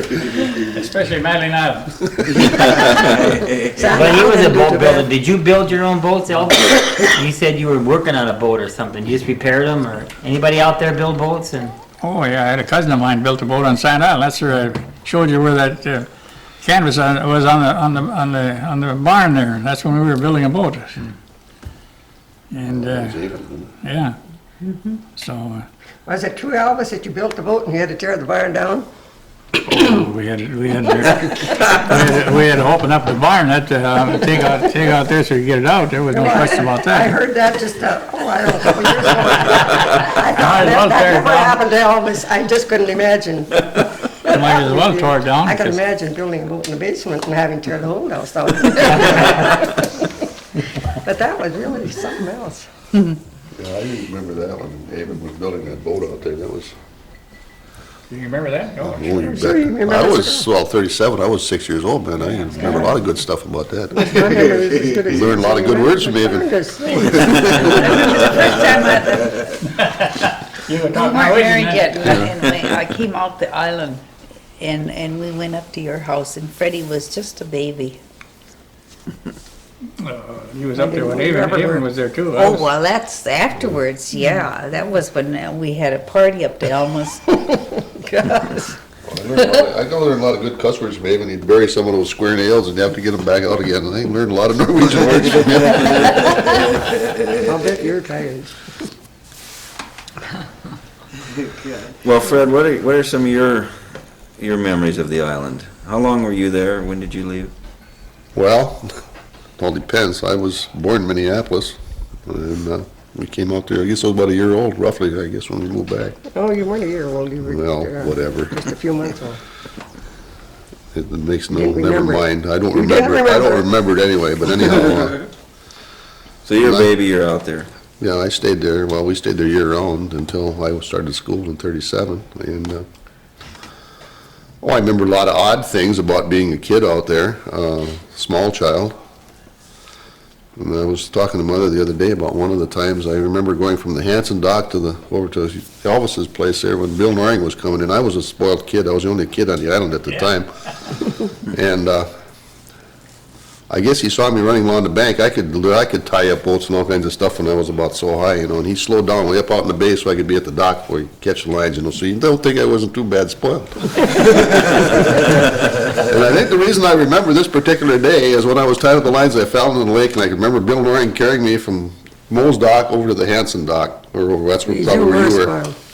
And I had fallen in the lake that day. That's probably why I remember that particular instance. Usually as a kid, you remember things because of a certain thing that happened. Yeah. And I grew up there up until the time I started school. And Did you go back in summers then, after that? During sure. school? Well, I was, in 37, and I was on the island every summer until I finished college in 53. But, Well, your dad fished, right? Carl yeah. fished. Now, Well, I started fishing with him when I was 11. right. Oh, you did? But when you guys got married, Alma, then you lived out there year-round until Fred went to school. But then Carl was still fishing. I mean, when he came back from the Navy, he started fishing? We did, yes, but we did, when Fred went to school, he was staying with people. He stayed with his naval alumnus, which were relatives, and he stayed Well, with that was relatives in later, town. And but whenever you were in town, we didn't have to move in just for you. You did, To though. go to school, but we did, but it didn't, Well, yeah, the only 2 years I spent off there, I stayed 1 year in Minneapolis. I was in 5th grade with Mabel and Magnus, and then I stayed 1 year with part-time with Yelly Edwards and then part-time with Tabors. That was the year after You're that. in town. That's when you built the house on the island. yeah. Well, then Connie started school, and you moved in all the time, but Yeah, it was just getting too much for the kids and that. I never thought That anyone means was you were talking working. about me, but maybe they were, I don't know. Where was Camp Stella? That's, Right next to Mary's. Mary's there, it's across the road. down from the Savona You know where the, Big yeah, Anderson well, place. lodge, like. it was, Camp Stella was right next, there, was it, you know where the road was, that went to East Bay, or don't you know where the road went up there? Well, I do by the map. Yeah, well, it was just across the road where Camp Stella was. well, where the Anderson place is, Right. Yeah, dock next to Anderson. there. And that was for, should we say outsiders? No, I think my parents were there a lot of times, Oh. parties and things. But they were generally, the doctors and lawyers and all those people from Ashland would come out just for the weekend. Wasn't it, Elvis? Yeah. That's what my parents told me anyway. And so it was private in a sense, because when they were there, nobody from the island went over. Nobody did, huh? Nobody went I over don't and, think so. I don't think they knew all They those didn't come people that visiting well. you out there, no? No, never. They'd stop by at the docks once in a while. Old Sam Pico, as I said, he'd come over. I can remember him when I was just a little bit of a kid. He was. Who was that? Oh, Sam Bayfield. That was the owner of it. What I remember, he was a kind of a ladies' man. He always had a bunch of women with him.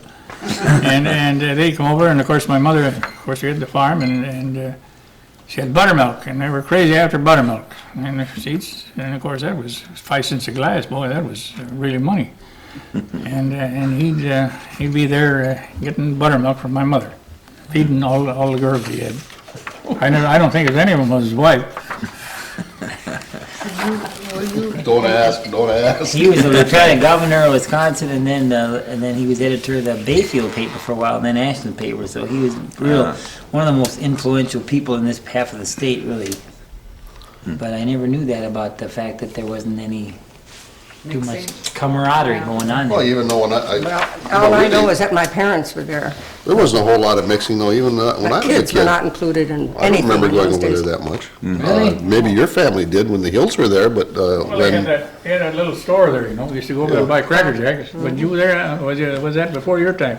You mean when they had the grocery store and they had No, everything? no. They If had it was over at anything Camp Stella. before that was before my time. Yeah. It seems amazing. They had a little store there, sold candy and stuff. What are some of the events or some of the strong memories you have that we haven't talked about that happened on that island when you were living there? Any of you? I delivered a baby out there in a northeast storm. Is that an event? Yes, that is an event. Yeah. Yeah, Francine. Donnie got the credit for that. Oh, Yeah, I know. What now? Yeah, I know, but he didn't do a thing. He was in the other room. He wasn't even in the same room. Oh, and he got credit Wow, not That's as far what as it's all over town, in the story. Yeah. Right. in the vernacular. Donnie was he was a jack of all trades, and of course, he was a veterinarian, good with cattle and horses. Was he? Darn right. I didn't know he was, Yeah, I knew he would fool around. I didn't think he was anything great or. well, he was good, yeah. Of course, he'd tackle anything. Well, that's what I mean. That's what scares me. But you delivered the baby, Well, tell the story. You were there, Yeah, mother. yeah, what's the You story? got us into it. Now let's hear about it. Yeah, Gods, can't wait, huh? Well, I've heard about it. No, but it these was were- rather interesting because Mr. and Mrs. Noring were on the island, and my brother Jacob, and who was the father-to-be, and my husband were the only two men over on that end of the island, and I was the only, and then I had my children there, and Mrs. Noring came over to take care of the children, and that took care of every one of us there on the island. And if you know, have you ever been out in a northeast storm out there? It all blows into East Bay.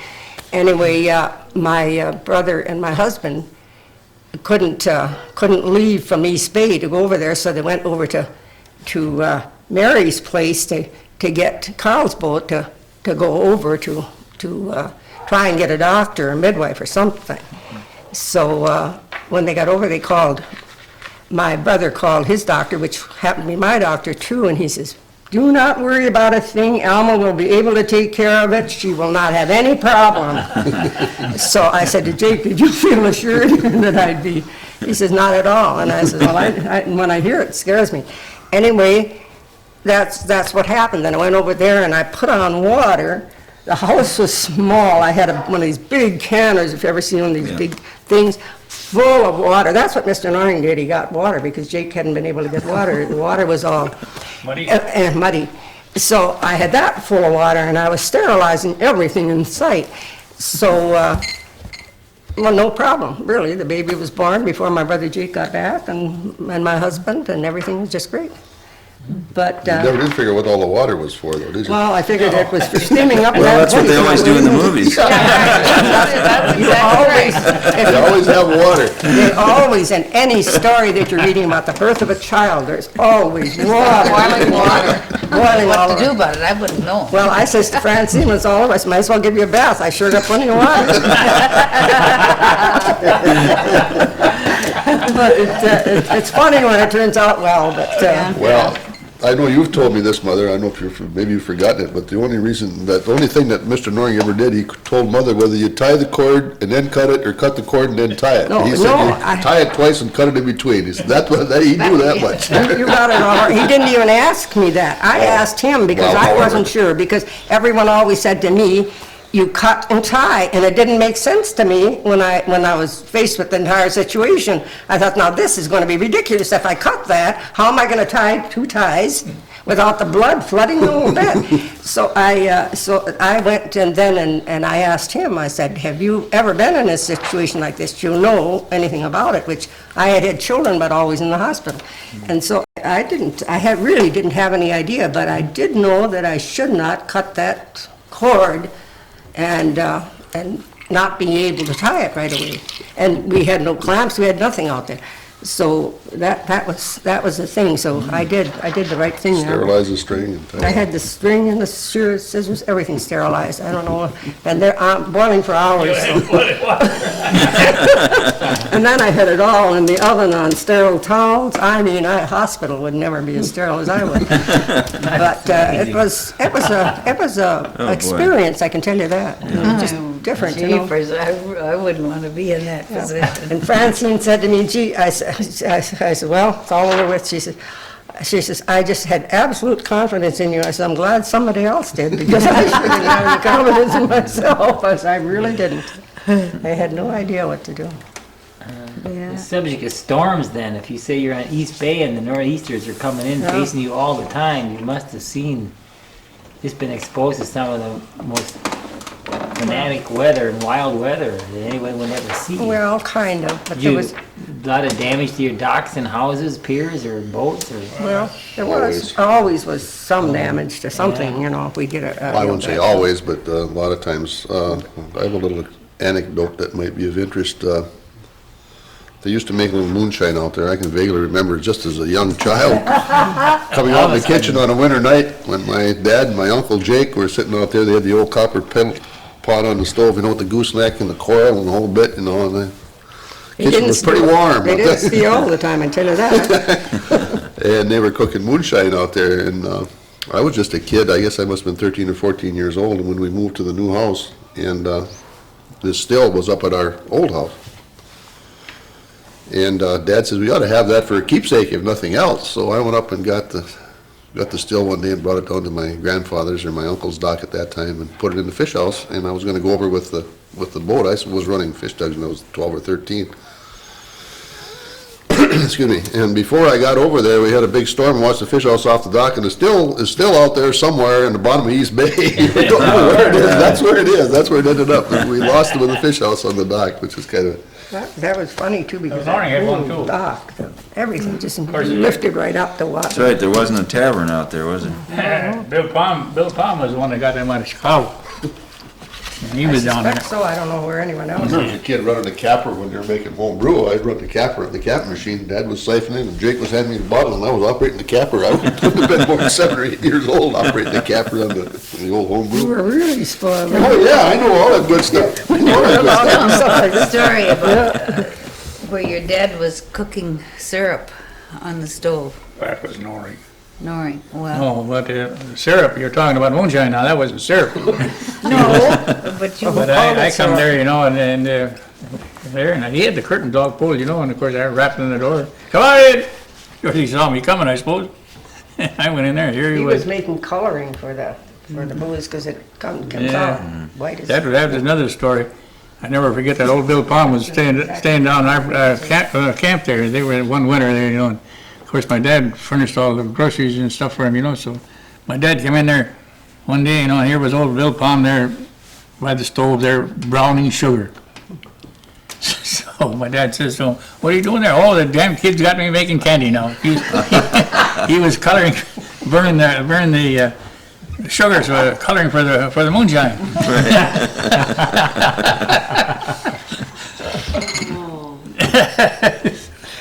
Yeah.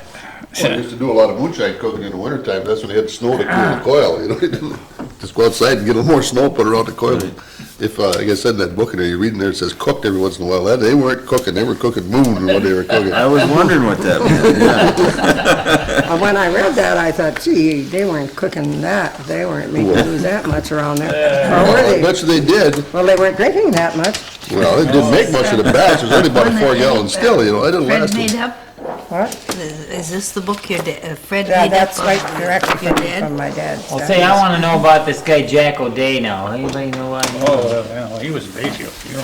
Yeah, he's a Who Bayfield boy. mentioned the but name too? That's the one that's gotta be I known. wanted to. I've heard stories about this guy, or is it true? Is this guy one of the craziest men that ever lived in this neighborhood? Are Or you talking about the dad or the son now? He was a character. Well, Jack or Patty? Oh, well, that was his dad. He was a Teddy and nothing in it. Teddy or Bill. What in the same class? But what did Jack do? He was a logger. He was a top loader in the woods. Huh? Kendrick man. Huh? And I can still see him down at the tavern. And of course, he was a drinker. Yeah. But he was a character, right? And he could tell. He was an Irishman. I copied this from. Married to a Norwegian girl. They had a big family. I guess they had, right there. I know what's. They had a bunch of boys first, I guess, and then they had a bunch of girls. They had, seemed like there was another, I know there was 2 families. They had 5 boys first, and then they turned right around and had 5 girls. That's true. Yeah. That part is true.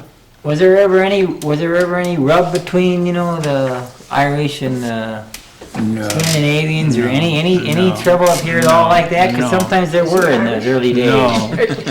right. The Norwegians got along with everybody, huh? Just eat fish and go to bed. Seems like it.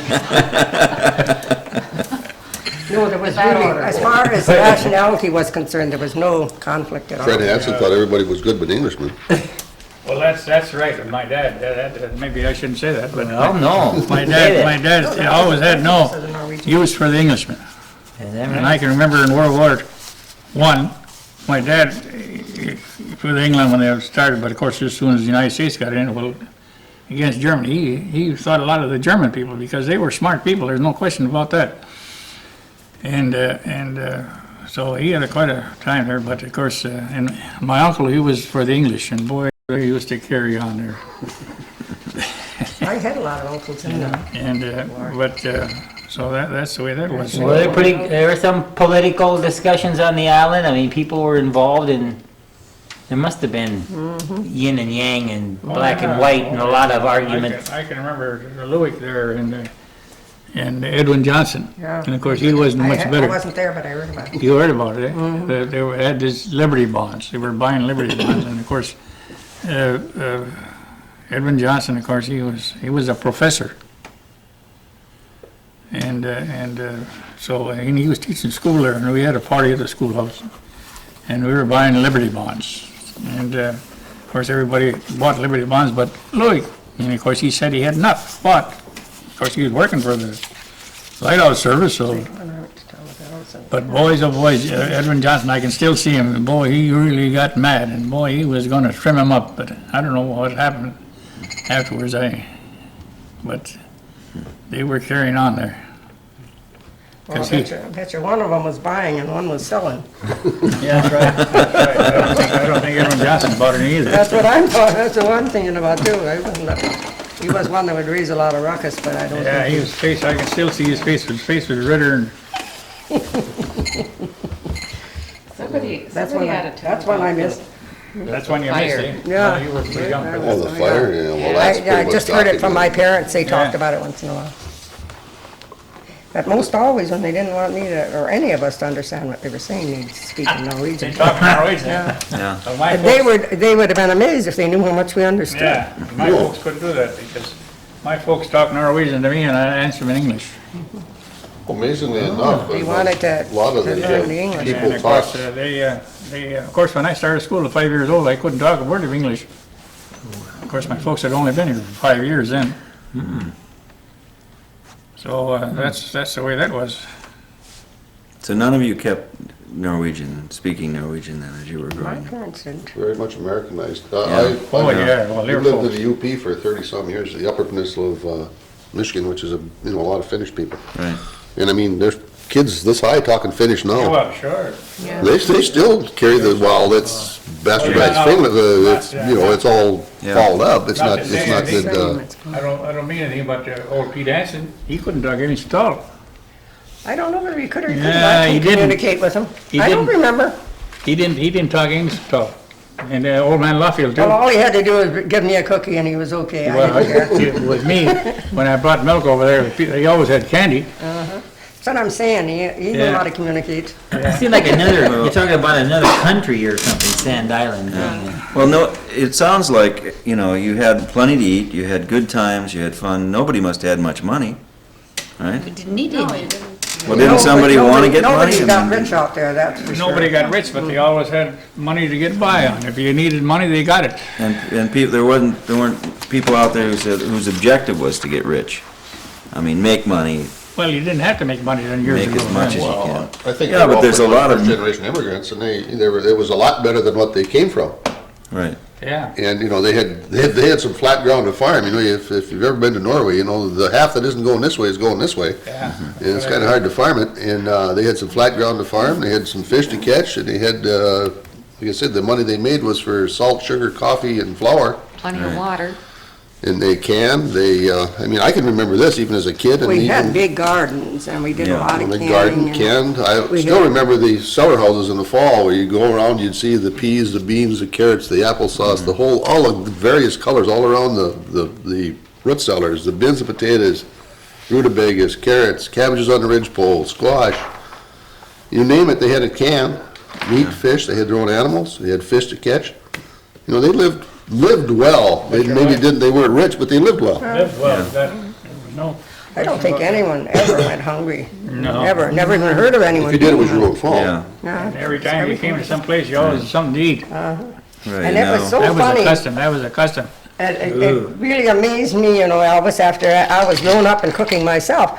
I couldn't believe that my mother could feed so many people, because at the time when I was married, you'd buy so many pork chops, or so many this, so much steak, whatever you were buying, but they always had large Added on roasts. in. When they put a roast in the oven, it must have been 10 pounds. I mean, it was nothing under, and it was tremendously large, and everything they did was on a large scale, and they never, ever were short of food. Was I Frank was- Bataan, Squaw.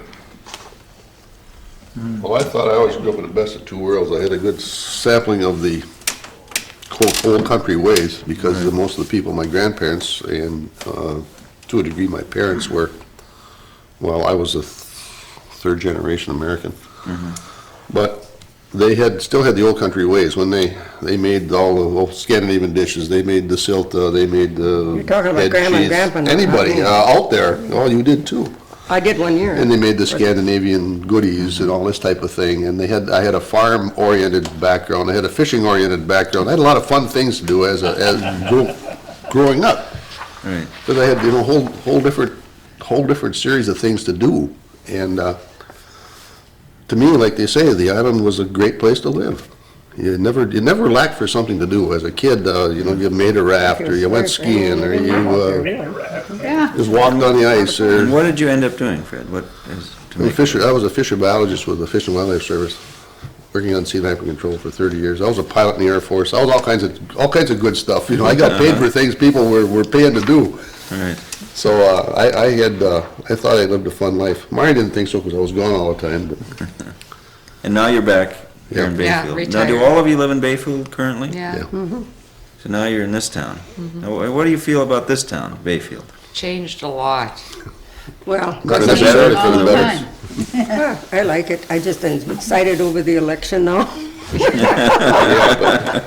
That's really a scream, I think. Stop and think though, Mother, even Wonder what's gonna happen. in my memory, there was 7 grocery stores in town. Now there's one. And Yeah. there was a But few basically, bars in that's all town. you And yeah, but really, you go downtown now on a Saturday night, you might just as well go to Siberia. There's nothing there, In the Well, wintertime? that was really In more the exciting. summertime too, really, it's not near as bad as Well, not as lively as what it on was. weekends. Oh, yeah, it's busier. It's always like. If you had a Minneapolis Saturday license night, plate there was now, always music, there was if you always don't have a dancing, there was Minnesota always- license plate, you're a stranger in town, that's about what it boils down to at this stage of the game. I shouldn't say that, I was born many. Jesu namn var vi till bords och spiser dricker på det ord. God till lära oss till gagn, så får vi mat i Jesu namn. Amen. Heard that And how do you say let's eat? Sure I have, but I don't know what all it means. I pick up words, Species. species, eat. No spicer. Spis. What, yeah, Well, what dig did in. you say? Dig in, Well, yes. have I to think have. it'd be really better, Mary How should said we- that these Why don't wheels are we- too heavy to move around, so we're just gonna have to. I'll- Well, I'll dish this. And I'll dish the peas. If I can figure out how to So dish that it. way, Handle. if we go maybe around in a Marguerite? circle, maybe well. Which way you heading? We'll just, Slice we can straight down. Yeah, you're doing fine. just pass plates, it'd be easier, wouldn't it? There's Or 4 what? lasers Yeah. stacked. Put them to work. It's gonna be pass. Well, I think I'm gonna start this around. no. slow No, point. no, why One don't you just time. let it can't, Now, touch you, you can't. can you Yeah. help yourself? Well, I will yes, but take we it this can't way. pass Fred, I'll We take don't- yours. I'll get some You on can't there. pass this because it's kinda light. Oh, all right. We can help ourselves with this here. Yeah, you want a little rice there, Elvis? Say, Not too much, that's fine. Which way you wanna go with this? Well, I'll take mine. It's not on the bottom. No, I'll take How about mine some right peas? from here a little bit, and then I'll pass Giving it this on up, to I better somebody see else. what we got here. start with you there, Mark. Huh? I got one list of them. Sorry, good. We got here. Why don't you just leave it there, Mother, and we'll pass plates to you. let pass- No, here, I'll take it here, we can get about, It's this Besides light is the now. lightest one of Well, them. that's why I'm passing it. I'll get it from here. Make it a little small. Just to make it a little small. I guess that'd be about right. I always told you like peas. I was gonna cut a bigger one, but No? if I can get it out of here. Catcher, hey, good hand there, Elvis. This isn't real heavy, Marguerite. Okay. Okay. Now help Little yourself and Good, now, doesn't it? Here, you can help yourself to rice. It's I right. could- certainly can. Mari, how much do you want? A big, little, medium? that's Good. Yeah, well, Smidgen. First day. school. Do you want it here or do you want it on the other side or we get it all together? As they say in the trades, first today. Well, Everyone had peas? I think we've already had peas. Take that. it started out from devil here. or Now, the I don't know devil. where we're gonna put You've it. had some of this salad, huh? Okay, okay. that- I thank you. had some. Nobody but you. Mary, you suppose you could bring me a mineral water? Sure. Thanks. You're in the golden throne there, Marguerite. You're right close to it. Yeah. They're gonna Fred, have could to you dish just the- dish me up some rice can. over there? You like heavy rice, light rice? Are you Oh, into yeah, salad, I like Margaret? this. I like guess this I'm into That's this. good. She's in, she does salad. She does a While you got your fantastic. plate up, do you want some of this? rice. Oh, yes, Whoop, Thanks, there goes a Marguerite. piece of onion on the that's good. table. Would that make you feel hungry? Just Well, eat all might this just as food? well. Get over there. That's good. I should Thank stand you. up so I can see what I'm doing. Alma? Yep, that's good. Oh, this looks good. See, the rule when you're shooting movies is that you never scrimp on the meal. You might scrimp on paying people. Although you have to see Mary for your checks when you leave. I'd like another little scoop. Oh, hey, Mary. it's a But we pleasure got a being feast here. That's fine. Thank you, Marguerite. Yeah. Boy, who picked out the fish? Boy, they got a nice red one here. Beauty? That's Mary. No, that was Jimmy B. Oh, very good. Gosh, the fishermen are getting a lot of fish this spring. Well, I aren't they? guess so. Remember when you taught me how to boil fish, Elvis? No, I can't say that. Oh, I do. That's one of the craziest experiences in my entire life. We're standing in the kitchen on Sand Island and we're using Louis Moe's chair. Dad's always sitting in your dad's chair. And I was the chief cook and bottle washer. We're out in the kitchen and you're telling me you gotta have I don't know, 3-4 onions, a big pot of water. And I'm listening, I'm just the fledgling gourmet cook at age 16 or whatever it was at that point. And so we cut up the onions, got it in the water, and then he says, you gotta have a handful of salt. And I thought, this guy is completely crazy. Who was the guy? Elvis Elvis. is teaching me how to cook fish. This is when Mickey worked for us. So we're standing there and he pours out this humongous handful of salt, Was that your name? tossed it in the pot and get this whole thing boiling, then he drops fish in it. And I'm going, oh, whoa. So we get it all done, and serving it up, and everybody's having a wonderful time, and then he wants to make sure that I get the choice pieces. Give you the head, didn't he? Well, I didn't get the whole head, but he made sure I got the cheek, which was that's good. wonderful. Your dad But then used it was to the eyes too, and I went, oh, no, we draw the line on the You eye. mean you didn't get to suck the lips and the brains? Oh, no. Here's the best parts. Now, don't spoil our meal, please. Can't spoil mine, but I mean, everybody Don't else. feel bad, Mary. I didn't go for him either. Oh, Lordy, well, the cheeks are magnificent. That's as far as I went was the cheeks. You can simplify that a lot by putting everything in, and then putting the heat under it. Because by the time it comes to a The simmer, boil is done. I didn't Yeah. get any of that rice. boil is almost too much. Yeah, well, maybe that's what we did. I lot. honestly don't remember. Just Too much? It was That's funny. magnificent. It was just incredible. But it's Good rice, too. Well, Fred, Thank you. let's continue where we left off with you. Where were we? Well, You lost me you already. made a leap. You just sort of gave a fast overview of what happened to you when you left the island. First of all, I'd like to know how you met this woman here to my left. Well, under duress. Nothing but nice stuff. No, I was, I don't know, about 48, The summer of 48. 47, 48, when the Hewlings bought their place. Dad and I were working over there, building docks and all the good stuff. And the Hewlings is the Hill Shaw Farm. And Mari came out as babysitter. I guess you came out with your parents No, first. I came up ahead of time. Your And parents for a while. That story is kind of interesting because I think Elvis' mother and I and my brother and Mrs. Anderson and my dad was out west, and we got to the Sand Bay, and the Eggerson was there, you and your dad. And Mr. Anderson, I think, stayed in town because that was when the Admiral was to be delivered.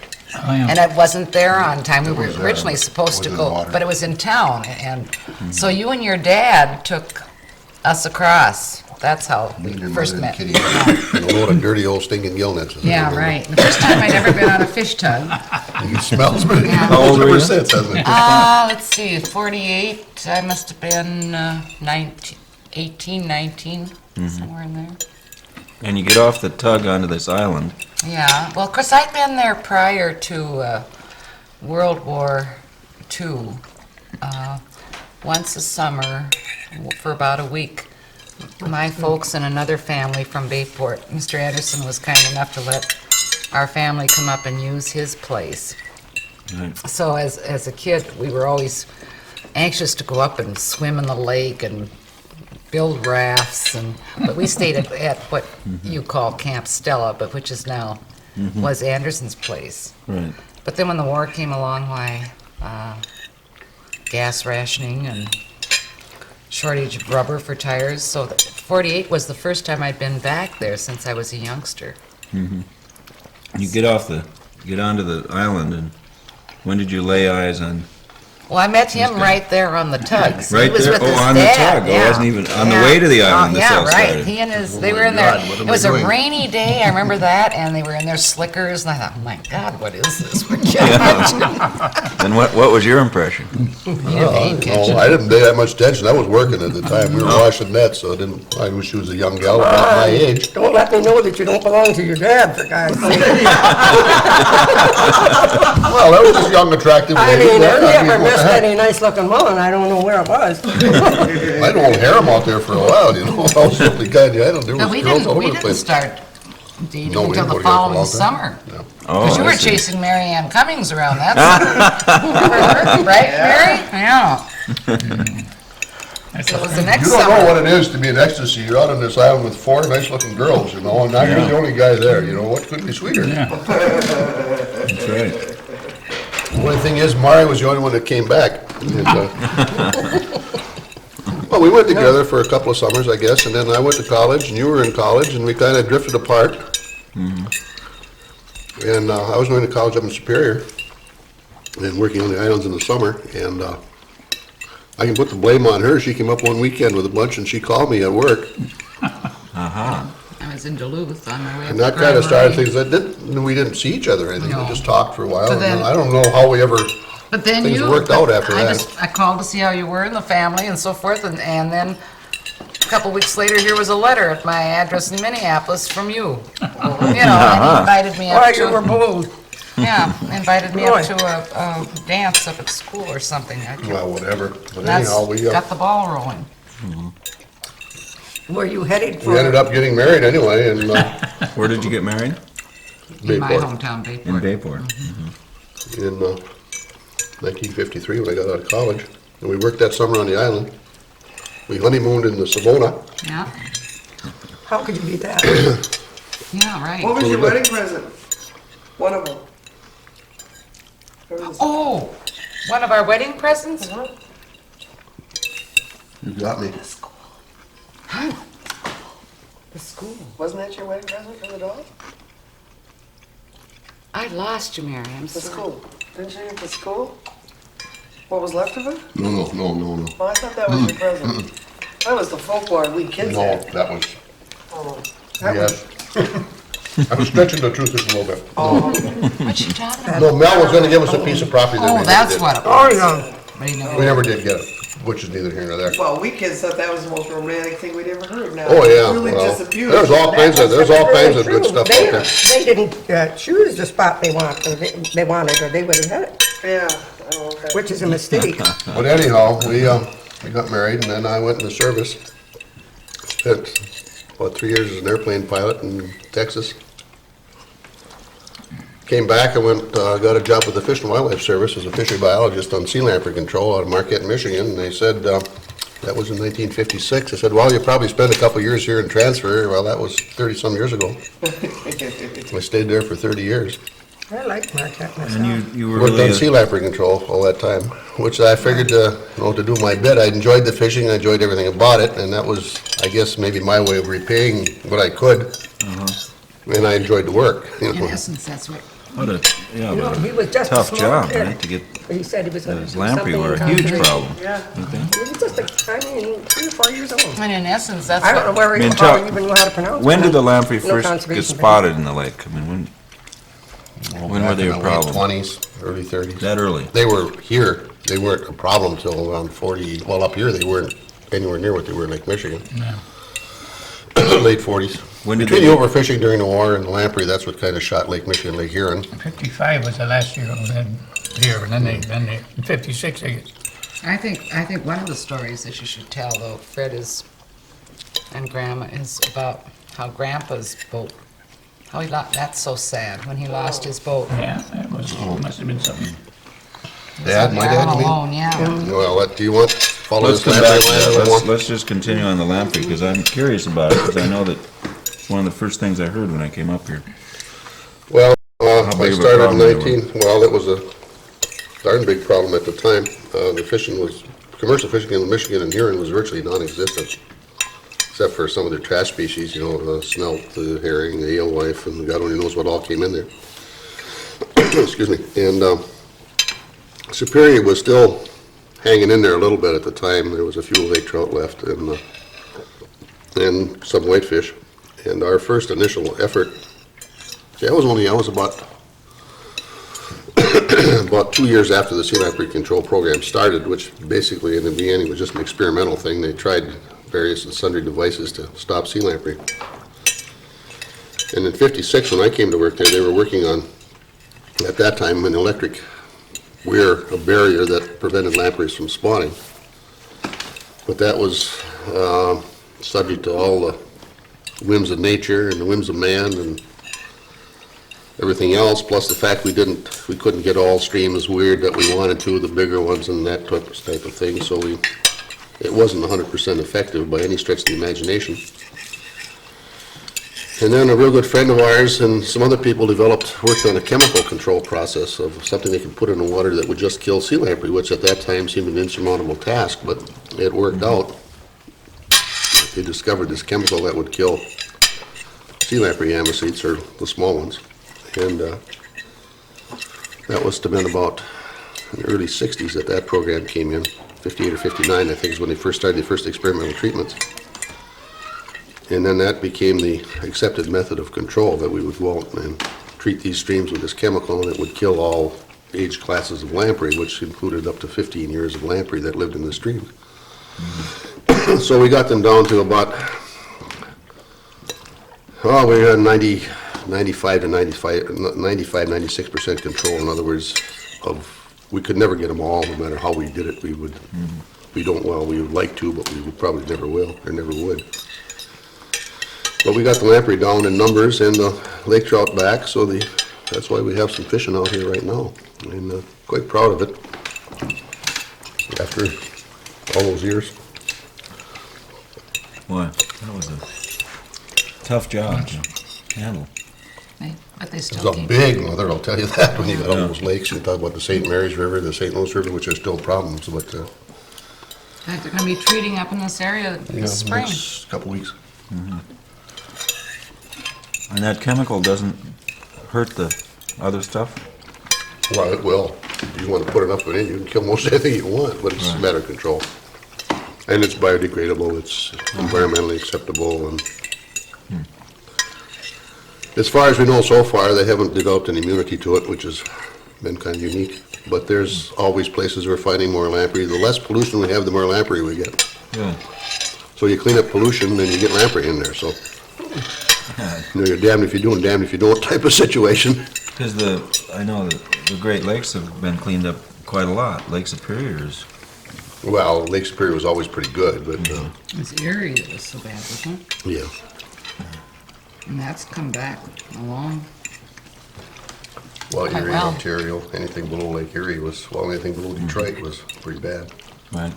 Green Bay, a lot of places, but as I say, as pollution went down, lamprey numbers usually, they like clean water. The rough rule of thumb is anything that's good trout water is good lamprey water. So you make more trout water, you get good lamprey water Yeah. for spawning. So that's the story of my life up till now, and I retired and I came back here to How long ago did you harass retire? people a couple years ago. I had 2 about years this coming 2 years in June. June. Glad to be back. Yeah. Oh, yeah. I didn't never think I'd retire this young, but I had a couple of health problems. I got asthma and a few other things, and the bureaucratic BS was getting a little too much to handle, so I figured, why not get out of here and fly? Still got my sanity and I don't get fired, so I figured I'd get out. Right. 'Cause we've talked to a number of people, several anyway, who have, gone away and have come back after retirement. Can't seem to get enough of Bayfield and the islands here. And this place has something that is magnetic to the people who grew up here. Well, I guess everybody likes to go back to the place to their, the old root syndrome, I guess you go back to whence you came. I think it's basically the big pond, period. Lake Superior in general, It draws people. Yeah. I think that- without the islands, we wouldn't do so well. Oh, that's true, but I say, I think that. as far as I'm concerned, it's just that big pond out there that has the attraction. I love the island. And even in Marquette, even though that we didn't have islands around, it was still that body of water that made it all worthwhile, even the winters. 200 miles west, we're on the same lake. Right, right. Kids could never figure that out. We moved from, come to Marquette over here and we're on the same lake. How come we're on the same lake? 200 miles. Is that right? One of the things Mary was mentioning, Elvis, was about the lullaby. Tell me about, what was the lullaby? Well, she was a big pleasure boat, about 50 some feet long. And of course with gas. And they were Lullaby Furniture Company out of Stevens Point, Stevens Point. yeah. And, And what was your connection with the lullaby? well, I just run the boat for him once in a while. Took it out, fixed it up for him. That's what I did after I left the island. Starting when? Well, I think last year I fished it was about 43. I got disgusted. The hired man made more than I did, and I had to work it year round. I only paid him $50 a month. And he worked only about three months for me, a year. So I said, I'm going to quit, and I just built them. Excellent groceries. though. I'm fine, thank you. Let's go back to the lullaby. Oh, yeah, the It's line. all gassed up. Where was I? How far did I Dr. get? Smile. We're gonna get down in the morning. Start with the lullaby at the dock, all gassed up. Well, I come down in the morning, and people came in, and I was checking her all over, getting her ready. I lifted up and checked the oil. They had hatches. There was a pilot house in the center of the boat. So I was there checking her all up, and so I can remember that so well because the lawyer afterwards, of course, there was a court proceeding and stuff like that. He asked me so many times, he says, I can't understand it, how you say the same thing over and over again. Well, I says, it's the truth. I says, I looked up the hatches and see if there was any water in the bilge. Because that's a custom of a fisherman, always looking at the bilge to see if there's any water, because that's what they always did, didn't they? Yeah. Why did they do it? Remember many days, well, on the Yeah, I read it. whole amp up. So anyhow, it was in the boathouse, the Lullaby Boathouse down there, the one that Sanders has got, where Ed Erickson's got his marina there, that big building there. You go down there yet and you'll see the glass in the wall.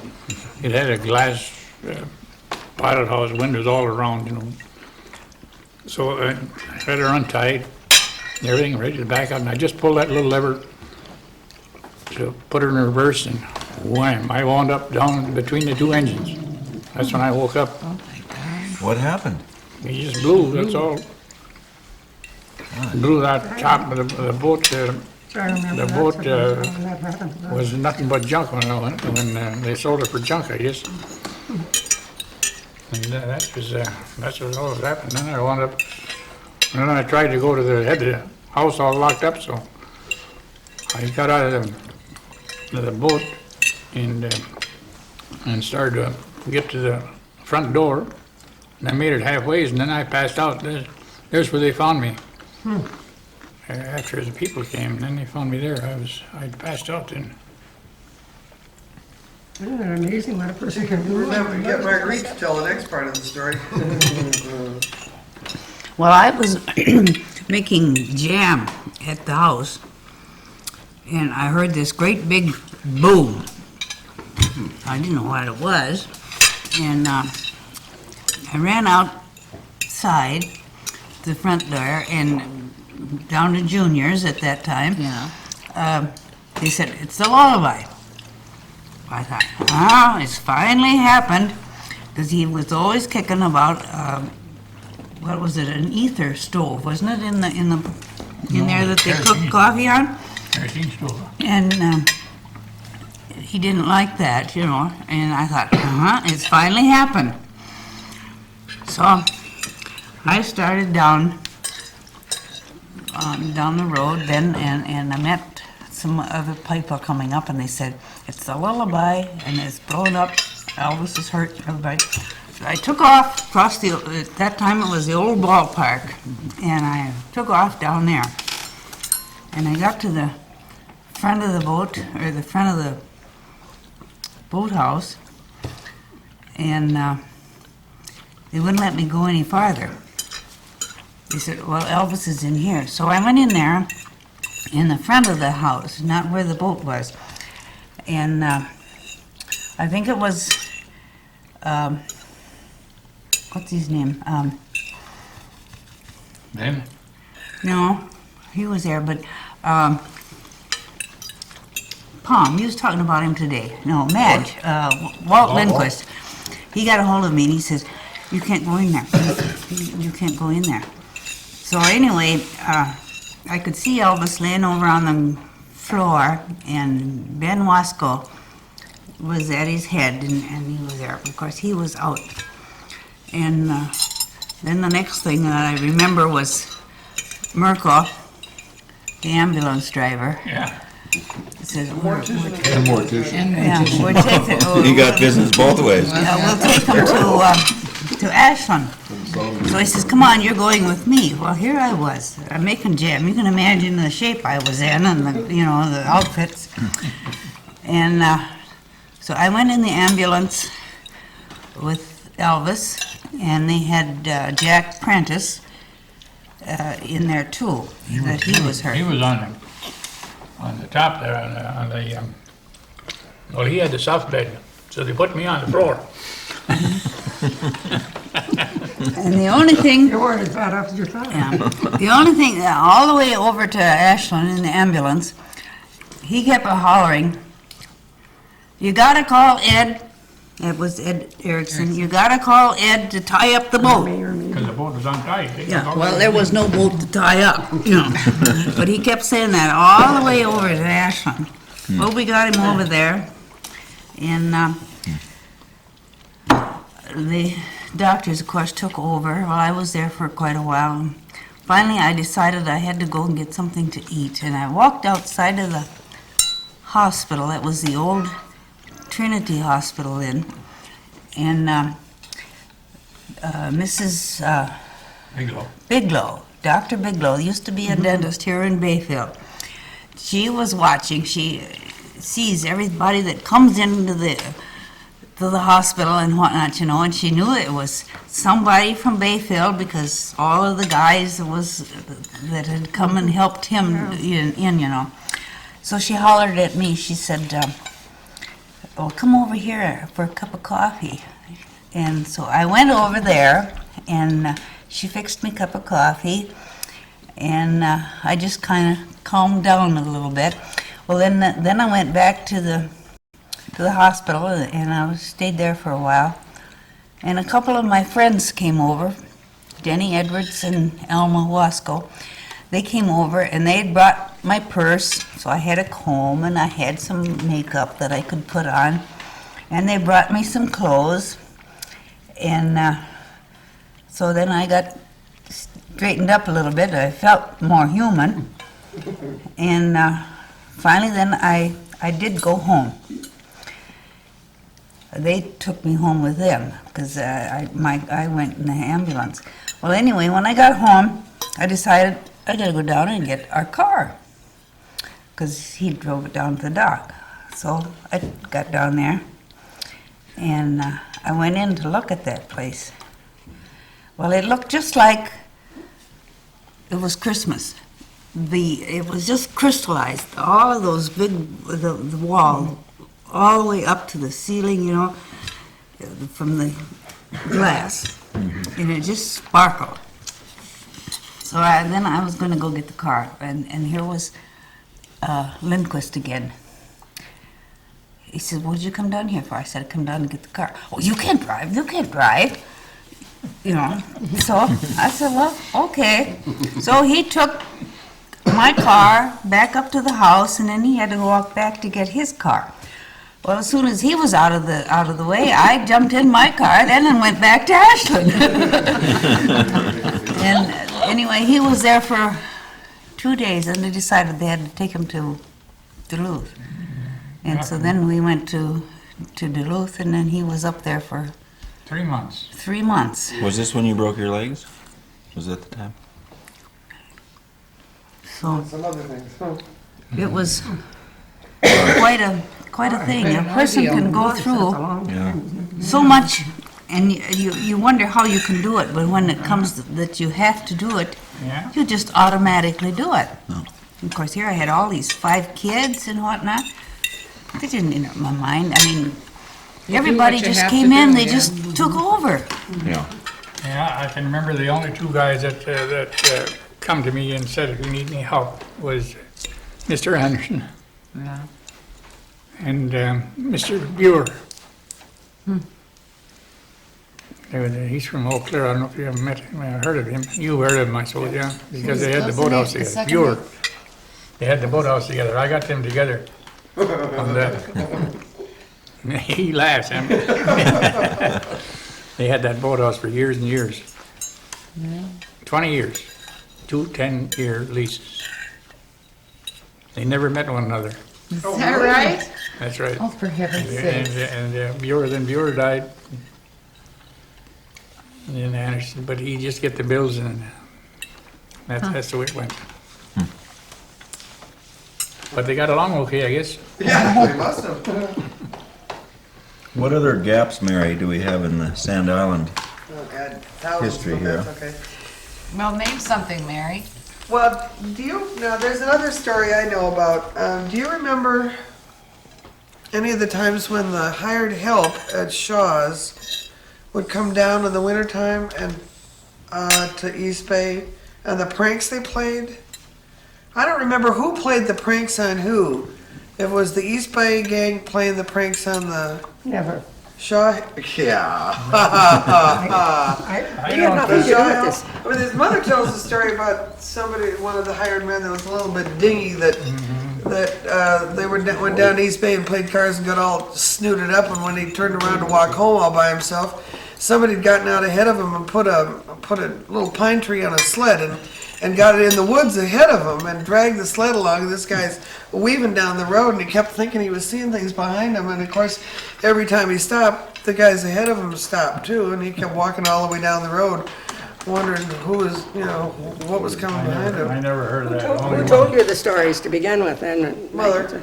Yeah. And I don't know where she Your got mother. it. Well, she got her Miss Hill. Well, I suppose if your mother told them, then they were 2 stories, because she would have had to have heard them from some other island person. Yeah. But I've never heard of it. I thought there's a lot of crazy things, dingy things happened on our way, but not that. We weren't hauling around on trees. Well, I tell you, Because he maybe could have got over to your dad's place and had a few drinks too many. That must have been light. Why do you say my dad's place? It wasn't the only one well, there. well, when did your dad build the big house? When did Dad do what? Build the big house. And what's it called, the kind of log structure that it is? Well, it was That is in 30, was that, no, it was in 36, 36, or was it 34? Oh, dovetail logs. Yeah. Big. Yeah, So that big, there's no nails in There it while in the was lower level. crazy things Yeah. happened over Interior there, 'cause partition. there was an equal number of nuts over there as there was at One of the things that happened out there, speaking the of same Something time. I accidents, mean, is, I never heard without of an this. accident, I guess. But then there's That lots of affected our things I family heard directly was about when our what boat they're doing right now. Yeah. Oh, yeah, this one. went aground. Yeah, time, that's a set. I don't know what year, what year did Dad use the boat? 40? 49 Must have or been 50, 51? Yeah, it must have been. When the boat went ashore there at Hills. Oh, it had to be Yeah. after Yeah, I think about 50. dates, I It can't had to remember be, what it had to be year. 51 Well, or whatever. I was in college anyway. 52. That, would And that Dad, be, that might be in the diary still. 51. No, it isn't. No. That's way after And this. which boat was that? What was the name? Angerson. That's the one that, well, it's still floating, but it shouldn't be. No, we're gonna save it yet. Dad went out to the island in the fall. I guess it was No, they're September. down south. Had to be late September anyway, but anyhow, the weather forecast was for northeast wind, strong northeast. So the East Bay and the northeast wasn't real good, so he said, well, I'll tie the boat into Anderson's dock, which is the one right next to Mary's out there in the island for you, to orient you. But instead of northeast, it blew like hell on the southwest is what it boiled down to. And Dad tied the boat up, first went home. He was the only person on the island at the time. Went over to East Bay, walked through the road. And this, I guess, I don't know how strong it was. It had to be real strong to blow the boat loose from Anderson's dock anyway, but middle of the night, he decided, well, there's something wrong. I better go over and check the boat. So he went over, walked from our place through the road over to Hewlings, Hills, Anderson's, take your pick. And up to the point anyway. And he just got up on the end of the road overlooking the dock just about the time the boat broke loose and went on the beach. And he didn't do anything more, just turned around and went back home. And I can just imagine, you know, his lifeblood, his livelihood Yeah. gone, you know. And there wasn't a damn thing he could have done about it anyway, but can you imagine being there alone, nobody to talk to, no one, you know, just That was the worst part of it. watching it go. There it goes. And it landed right just to the west of the shop. Right. I can imagine it. I mean, ever since it happened, I have a visual picture. I don't know how it happened. I was only 11 years old or 12 or whatever, but I've heard the story enough But that the I can mental just... anguish that Oh, somebody would my go through. Gosh. Oh, And that was Still come out. our lifeblood too at that time in a sense, because that was the boat that we went back That's and forth right, on. a yeah. lot. But everybody was going back and forth. But it wasn't, so it wasn't destroyed. Well, it smashed up one side, I guess Hokinson's and I don't know who else, Grimmy Johnson, I guess, got it off the beach yeah. and took it into town. They smashed in the, I don't know which side, to tell you the truth. I wasn't home then, I was away at college, and that was the last time we ever had anything to do with Anderson. He just walked away and left it. And he was gonna fix it. I remember Carl, of course, Carl used to come to me, and of course, Carl and I were just like that. grew up together. And he was gonna get it fixed up and give it back to Booth. And I told him, I said, "You're crazy." I said, "Give it to him right now, the way it is." Were you ever right? Were you ever right? So that's what he did, I guess. Very good. That was When did the Turner start coming out to the island? When? When did they stop, you mean? Well, when did the Turners start and stop, and when did the It Apostles start? stopped. 38. 38, the Apostle was built in 38. You were the engineer of the Apostle for a while too, right? Yeah. We've been talking about the Booth company off and on, but the Turner was the Booth boat, and it went out to the island and picked up fish, and then the Apostle Island was the one I knew. Yeah. Go out and pick up fish. Well, wasn't you always was talking, they talked about the Easton, the America, a lot of the other bigger boats that used to come by the island. But they would go outside the lighthouse and but you'd meet them out in the lake because they were too deep to come into the dock. So if you're gonna go in with them, you met them out there and you got aboard and, That was a Barker. She was on her way, she went from Bayfield to Duluth. yeah. Get a list of the And these were, things, eh? excuse me, these were boats that would come to pick up fish from Pick up fish, pick up fishermen on the people, island? all passengers, freight, whatever. Whatever. Our groceries. Yeah, Ice. wasn't that neat? But they had to meet those outside of, they couldn't land in the island because they were, you know, too big of boats, they couldn't get in, so they'd meet them out somewhere between York and Staten Island, I would guess, Yeah, off well, of Swallow sure, Point somewhere. Yeah, way out there. I can remember that. They'd make a straight shoot from the point there to Sand Island, just for the lighthouse there, and then you would have to meet them out there, just in that line, that far out. Well, I remember too, also reading, like I said, reading in the diaries that they'd pick up stuff at the lighthouse dock, that I assume that some of these bigger boats would drop things off, or they'd pick them up there and bring them into the lighthouse dock, and then, my grandpa said, well, I went to the lighthouse, we got a gas tank, or got this, or got that, or got some other thing. Yeah, So that may have been stuff that were dropped off there at the lighthouse dock. I would remember that. Well, that was, like I say, 13, 14 back there. You probably weren't too awful Yeah, old then. that's right. About 8. Well, there's a lot of fun times out there, I think. Of course, we haven't even scratched the surface of things that went on out there. Well, let's scratch a little more. How much tape you got? Keep scratching, guys. How much time you got and how much tape you got? We got plenty. What's the story about who was in the bottom of the boat and which kids overheard which story about who was messing around with who when they weren't supposed to, and the part of it was in Norwegian and who couldn't translate it or something like that? Well, I'll I translate have it never for you. heard of it. If you can No, say it. that's one that came out of your family. Well, I was very naive. I hadn't heard any of these stories that you're talking about. We really didn't. That's the No, truth. Alma. No, I You haven't. expect heard us to believe that now. Sure. Well, I'll tell a little story that I should have had my butt kicked for, I would assume. But Elvis was too nice a guy to do it. Don't tell that. Well, I thought they weren't all afraid, there's no question about that. I don't remember how, and I can remember, so I can see this as though it happened yesterday. Elvis had a set of false teeth that didn't fit, apparently. I said, don't tell him. Sorry. And, whatever it was, but he didn't fit, so he put them in his shirt pocket. Yeah, I remember that.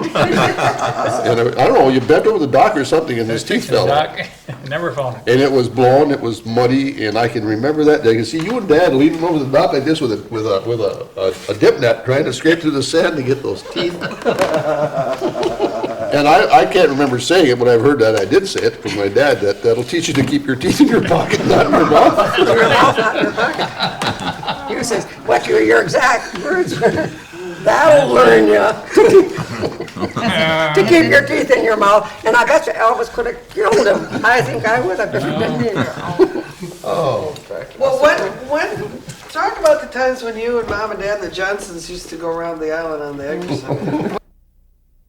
High water. Sitting right on top of the dock. That was the same, that's weird. The water went down, so that I had the Nancy Lee in there, she lay right on the bottom, just flat.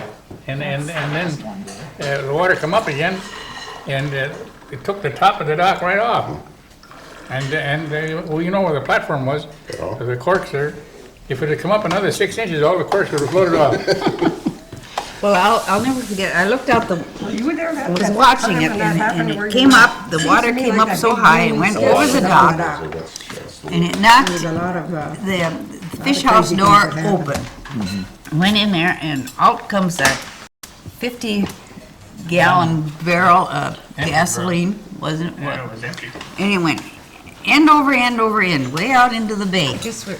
And then all of a sudden, it turned, and it came back, over, come right over the dock, and went right back into the fish house again. No, come on now. No, sir, that was a fact. I laughed. Never lied to you, would you, Margaret? You would No, never lie. I have, Brad, tell them about a that was station so we saw. funny. It was really Amazing. spooky.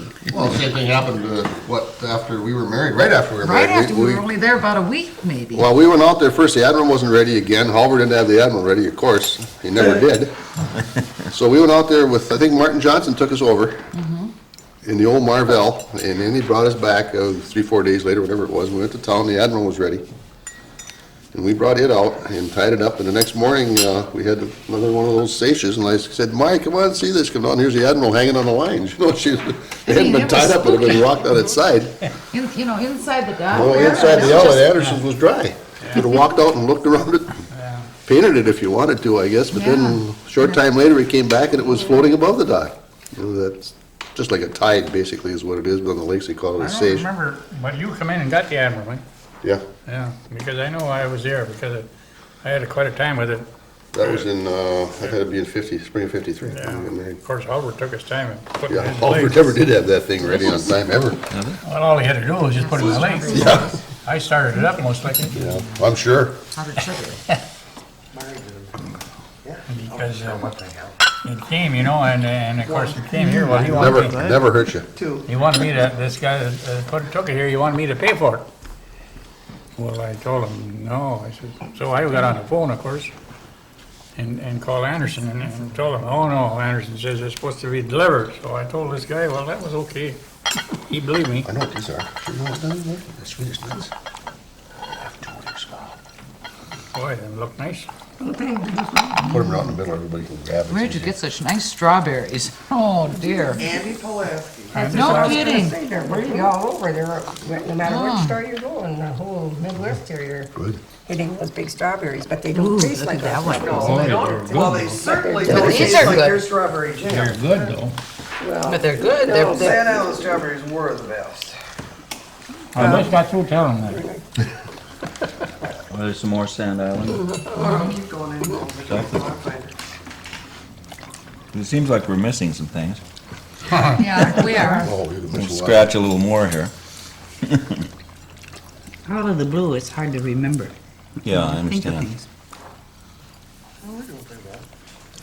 No, I think it's going very well. I just want to know more. Well, now, I'm gonna try one more story that somebody told me, but I don't remember it very well.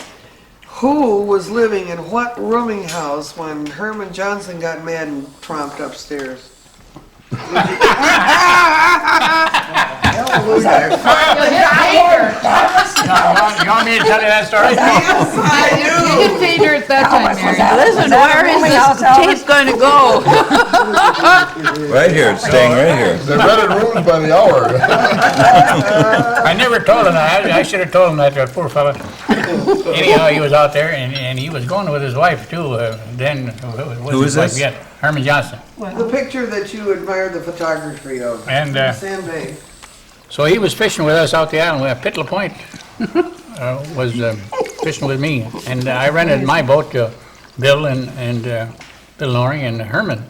And they were when we were staying, so we were four of us together there in the shack. See, so of course Herman had his car, and of course I can remember Hermie's dad telling about County C. He'd go to County C down in Washburn. He wouldn't go this way, he'd go to County C. So Hermie come out the island there, and he was all banged up.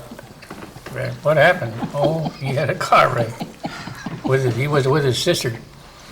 And so we went to town, and we used to go to town because we had the Lola. I don't know if you remember the Lola. Yeah, I remember. No doubt different people. And she was a 50-footer.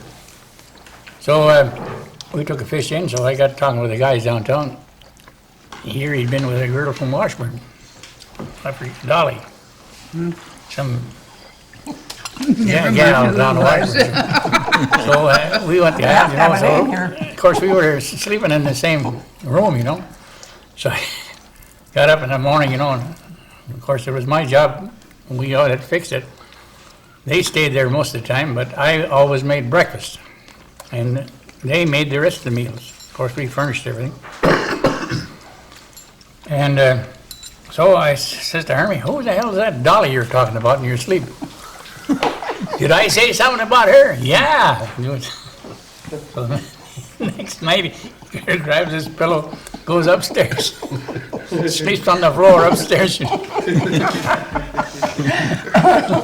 I think that's a really funny story. But I always thought about it. I should have told Hermie that afterwards.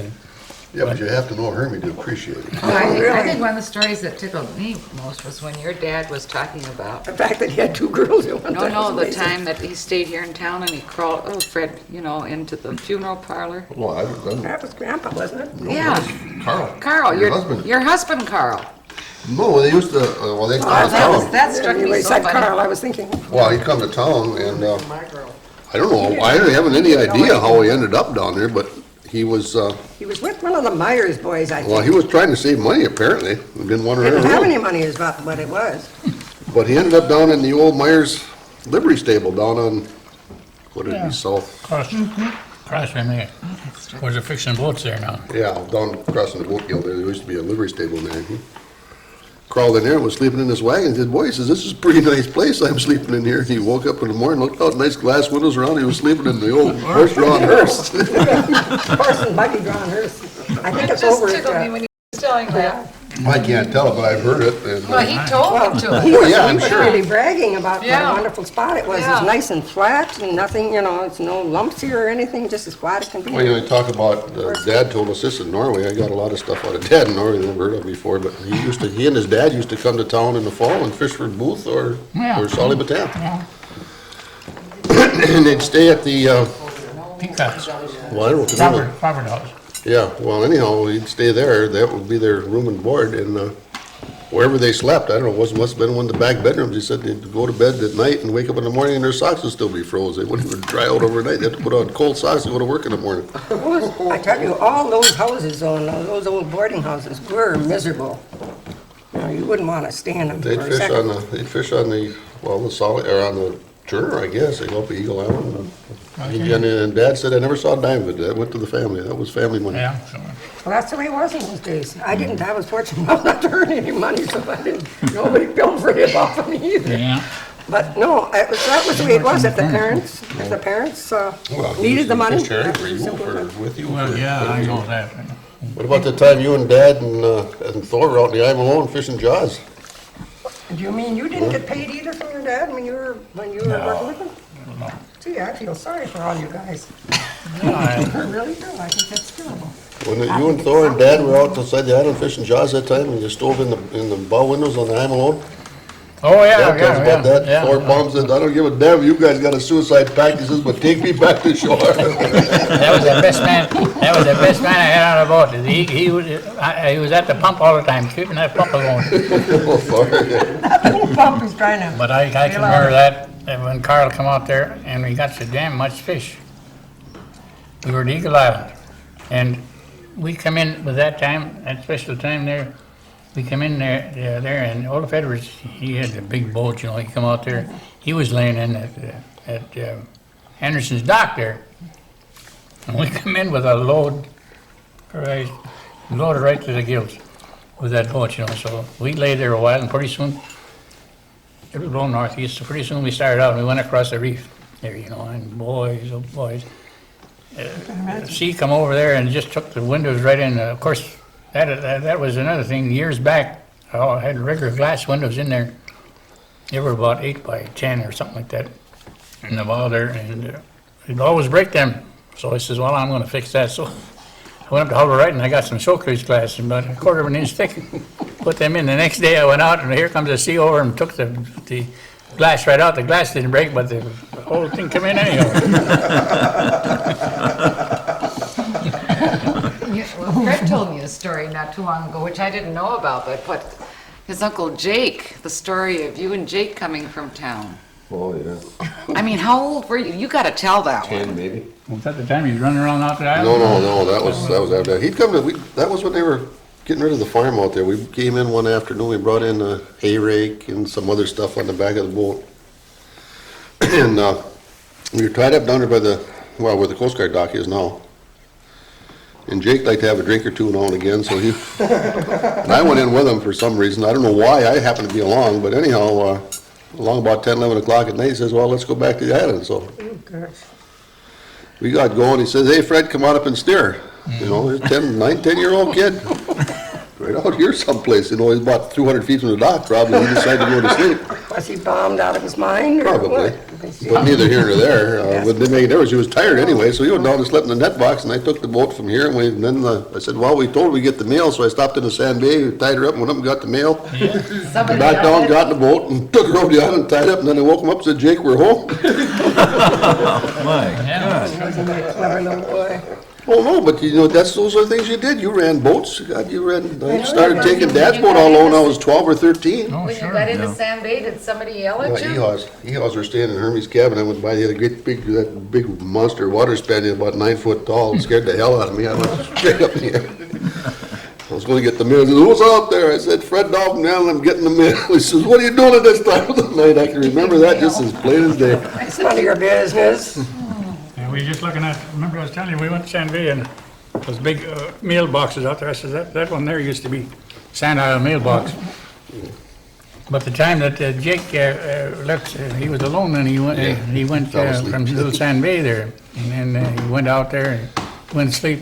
Well, Dad And then chased Carl was Carl. chasing him. That was Carl that chased him around that time. Well, he's in the Carl was boat and yeah. he's fell asleep asleep. at the pilot house. The boat was running, but he wasn't still. He was going full speed, running around there, going all directions. Dad woke up, And so what happened then, Carl? Well, I was just a kid. I was old enough I think I was working with Dad at the time, but he woke up, we were sitting there for breakfast, and Jake's out there running over the lake, and Dad says, what in the hell is he doing out there? You know? didn't really know, you know, he didn't know if he was dead or what, you know, so Dad got in our boat, and luckily our boat was a little faster than Jake's was. That was before they had the Eggerson rebuilt, and he chased him, I forgot the whole scenario, no, I heard, he chased him by Sand Bay, and he got next to him and kept him away from going into the rocks there, and then he went out by the Savona Pole and back by York Island. And he couldn't wake him up. Finally, Dad got mad and he rammed him broadside. Woke him up. And Jake was mad, oh God, he was mad, he wouldn't talk to Dad for a long time. Well, I can see. He wouldn't. But like Dad said, you can see him in the pilot, he was laying there crossways with his hand on the wheel like this, and every time he moved, he'd turn the wheel a little bit, turn the wheel the other way. Well, you never run ashore. Well, Dad kept him off the beach a couple of times. He was riding around half the day. Luckily, the boat was a little He was faster ready than to go Jake's on the was. lake, and he had to go chasing him around. But the classic is the one of Wallen going, you and your dad saw that. The wrong way, Corrigan. Yeah. Marvin Wallen, we went to Two Harbors. Oh, yeah. But Dad and I watched him go. Yeah, that's what he's telling me. What's his now? Oh, he's a shirt-tail relation of ours, I don't like to tell stories about him. Real shirt tail. Real shirt tail. But this was Easter Ragged weekend. shirt-tail. You know, it reminded me, when the guys went out here this week, we went out the same way. We went out, I don't know who cut the track, but Dad and I left, we went out by Grants Point, hit a load of nets in the Eggerson, and he pulled me out of school to go out and help him set. I don't know why, he used to pull me out of school all the time. Oh, come on. He did, every morning, I hate to hear that phone ring in herring Oh, you mean season. when you were in town? When Yeah. you were in here? Oh, that's different. But anyhow, we went out around Madeline, we tried to get inside of Stockton, cut through there was too much ice, we couldn't make, as old wooden boats, we couldn't break hardly any ice in. Went around Stockton, ended up coming into Rocky Island, we stayed at Yelly Edwards' place that night. And there was Edwards and Wallen, and I don't know who all was in there, but I don't remember that. But the next morning, Dad and I we set 20 boxes out by somewhere between Bear Island and Sand Island out there somewhere. And I was slacking, and Dad was on the stern spreading, you know, and he says, hey, Fred, he says, who the hell's that boat out there? I looked up the gangway, I don't know, I didn't remember, it was quite a ways off, he was heading up the lake. So we said, fine, you know, it's another boat, that wasn't uncommon in those days. So we went back to the island that night, and we had to spend about 2 days there, we were stormbound. There was about 3 boats from Corny over at Anderson's place, we went over and talked to those guys for a while. Came back to town, see these tremendous newspaper headlines. Bayfield fisherman braves the lake, ends up anchored between the breakwalls of Two Harbors, you know, and all that stuff. Siphoning gas in the middle of the lake. Oh, God, it was a real story, you know. And, well, Wallen came back to town. He figured he was going to cage free drinks on that for the next year, you know. Everybody in town pretty near laughed him right back out in the lake. He thought he should have stayed in Two Harbors, I think, for all the good he did, but we watched him go. But tell him why he kept going. They're scared to turn around. Scared to turn in that sea. There's a lot was of his people that are excuse. afraid to turn in the He sea. said it was bones. I mean, that's not too darn unusual. Yeah. Really, captains are. big. So he went all the way across. Yeah, rather than turn, he I just told- kept going Yeah, the same Told direction. Wallen when he worked with your dad. He was there at the dock there, you know, there, and I told him right out, I says, you'd have to pay me to work for me. I wouldn't have you around the place. Oh, Orville wasn't bad. Marvin was kind of shaky. Another time, Wallen too, I had a load of herring, and of course your dad, so just call him, and of course he was right down to help me. And we were picking the night, you know, and so Wallen was there, you know, and of course, first thing you know, they start talking about how much money they were making. Well, I says, I says, well, I don't know what it was, but come around, it was so much, and I says, well, you should owe me money because Carl ain't getting a cent. He just helped me out, that's all he's doing. So I said, you should owe me money. He didn't have nothing to say then. Well, a lot of things could have said bad about Dad, but by God, he could work. Oh, he was a wonderful man. What do you mean, bad things you said about him? Well, you know, he used to drink once in a while. and No. Do a lot Well, of yeah, stuff, but God, did he work. I know, he kept me busy for years. Yeah, he was a What did you cover them, huh? No. He could dance. Yeah, who was the, Yeah, he's a good dancer. yeah, He could work. like, hell of a singer. Yeah. See, I had to say something bad about him, so all you people say nice stuff about him. That's right. Oh, all the time we were growing up, if he got a little bit of a snootful, and the concertina was anywhere around, Yeah. whoa, boy, out He to come could the play- he could concertina, play and the- off we'd go. He used to go, and he worked for me the first time I got out there. That's when he was going to Alma there. We had an organ over in the other house, you know. He was over there playing that, you know, and singing away there to beat. Oh, God. Well, Ma used to make him sit in the end of the dock play that concertina. Oh, his repertoire was so limited. I couldn't stand it. Yeah, but now Mom tells the story about when you guys would go over to Hermes and have Oh, a the good time. And, hog wrestles. yeah, or Same-day hog wrestle. or the dance or the whatever, and then get back in the Eggerson and go back to the island, and it'd be a wonderful night. And then what happened? Nothing, we just would maybe go around the island. Yeah, just run down, stop on the other side by Lovely the weather, lighthouse and huh? sing opera. Yeah, sing to the lighthouse. We Your were. mom never sang so well, and, I tell you. This is before Alma's time, though. That's we went to Sand Bay Before I what? before your time. You was too young. Most likely. And we went over for a dance, you know, and boy, and of course you had the boat. You mean there was a dance and I wasn't there? No, I never was that young. Bert was there. And I think you were too young. No, if Kurt was there, I'd be there too. You were probably sleeping. And so it got so darn foggy, and of course I didn't have no compass in the boat or anything, you know, no lights. Typical Santa So Ana. yeah, so life jacket. 3 o'clock in the morning we started home. So I says to Carl, now I says, what we're gonna do, we're gonna follow the shore up just a little ways, and then you stand there with the sounding lead and take the water, see? We get to the reef, well, he sounded it, then I'd run a little bit more that way until I got a little deeper, then I would go back that way again until it got shallow, then we'd follow that way, and then we'd go over again, and then we'd follow that. Pretty soon here was your place. You mean my parents' place or our place? Over the hills. Oh. Anderson. Anderson. Anderson, Yeah. I yeah, was so wondering Oh, they how you followed- never got over there. Followed the bar across. follow the bar. Well, towards the end there, you know, the last few years that Carl was riding in a boat, he had taken all the compass bearings on everything. Oh, He yeah. never That could was get. before That you went was, to service. that was a long, Well, you used to. probably more. That's fine. A little more towards the camera. There you go. Perfect.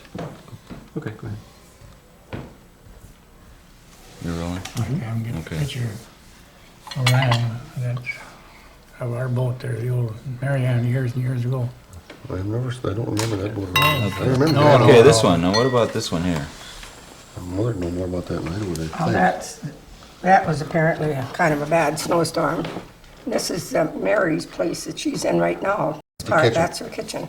And that's Mrs. Hill, the person, the original owners. Mrs. Hill looking out this, and this is Bert Hill, looks just like him. And Sure, his it's his dog. picture. Yeah, but look, it just brings back nice memories, just to, Yeah. I liked him an awful lot. Actually, maybe what I'll do is just show it to you guys first. That's another Bird Hill Yeah, shot. It's in the, probably in the old anime, isn't it? Yeah, it's his Bert Hill's boat. Which boat is that? Bird Hill's boat. Was that the anime? Was it that Green, one? yeah, the green one. Well, I know. That was the anime. Was that the anime? Well, He's the And guy with the pipe? Yeah. Who's in the back there? I think Bert that's Hill, anime, and I that's, don't know who the other one that's was. his wife, the one we call Anime, and then I think it's her sister. See, that was turned over there for, well, not too many years ago. It was still sitting there over by the shop. God, who can tell who that yeah, is that that was- had? I was working But there, I skipped over by the that's shop. their What do you mean the boat? boat. It was Yeah, a kind of an I thought you open meant boat, just the with engine. a Oh, I straight know. top, The engine- no, the nothing engine along the down sides. in the And hole the, where the and fish that's house his was. wife and him, You and got who the that photo is, of I it, yeah. haven't August. When would you say that was? It doesn't say on it. Oh, gosh, can we put dates on I that? don't know. My daughter should have been there, she always got dates on They look like everything. they're just, No, those But are, these- some, I these think, are Eric old Westing- ones. Eric Those Westing are- had redid those. Those are from Bert Yeah, Hill's these are original. That's another reprints, hill yeah. shot there, I think. This is another hill shot? You can go to the top of that. There you go. gee, I can't even remember. Well, I'll show it to what you Mrs. once Hill we take a looked like. picture of it here. That's the boy that John Shaw that she raised, and her granddaughter, Josephine, and Never her heard husband, nothing. and Anna Mae Larson, her another granddaughter. No. And that's the two hills, Mr. and Mrs. In the middle. Last year he was a teacher down there. Yeah. Whose place is this? Hill's place. It's the Hill place, or Hewling place as it is now. Yeah. or in the The place wintertime. we're married now. The one with the tunnel to it is the shop, or the beach house, I think.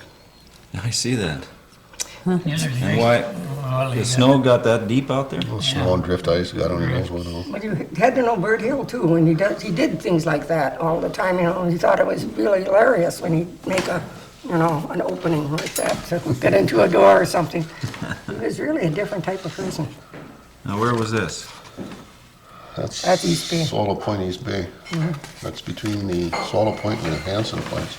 You remember that, that's Johnson's dock, I think, Johnson's first dock, I think. Yeah, this is our little woods on. That's Johnson's knocking. That's a long time ago. See, these actually. Well, they adjoin, but let's connected, go with the one first, Mother, don't get carried away with yourself there. But it's entirely. So this one, The dock on, may I see that? You'll have to put it together, so it's right. Maybe you should set This them dock here is,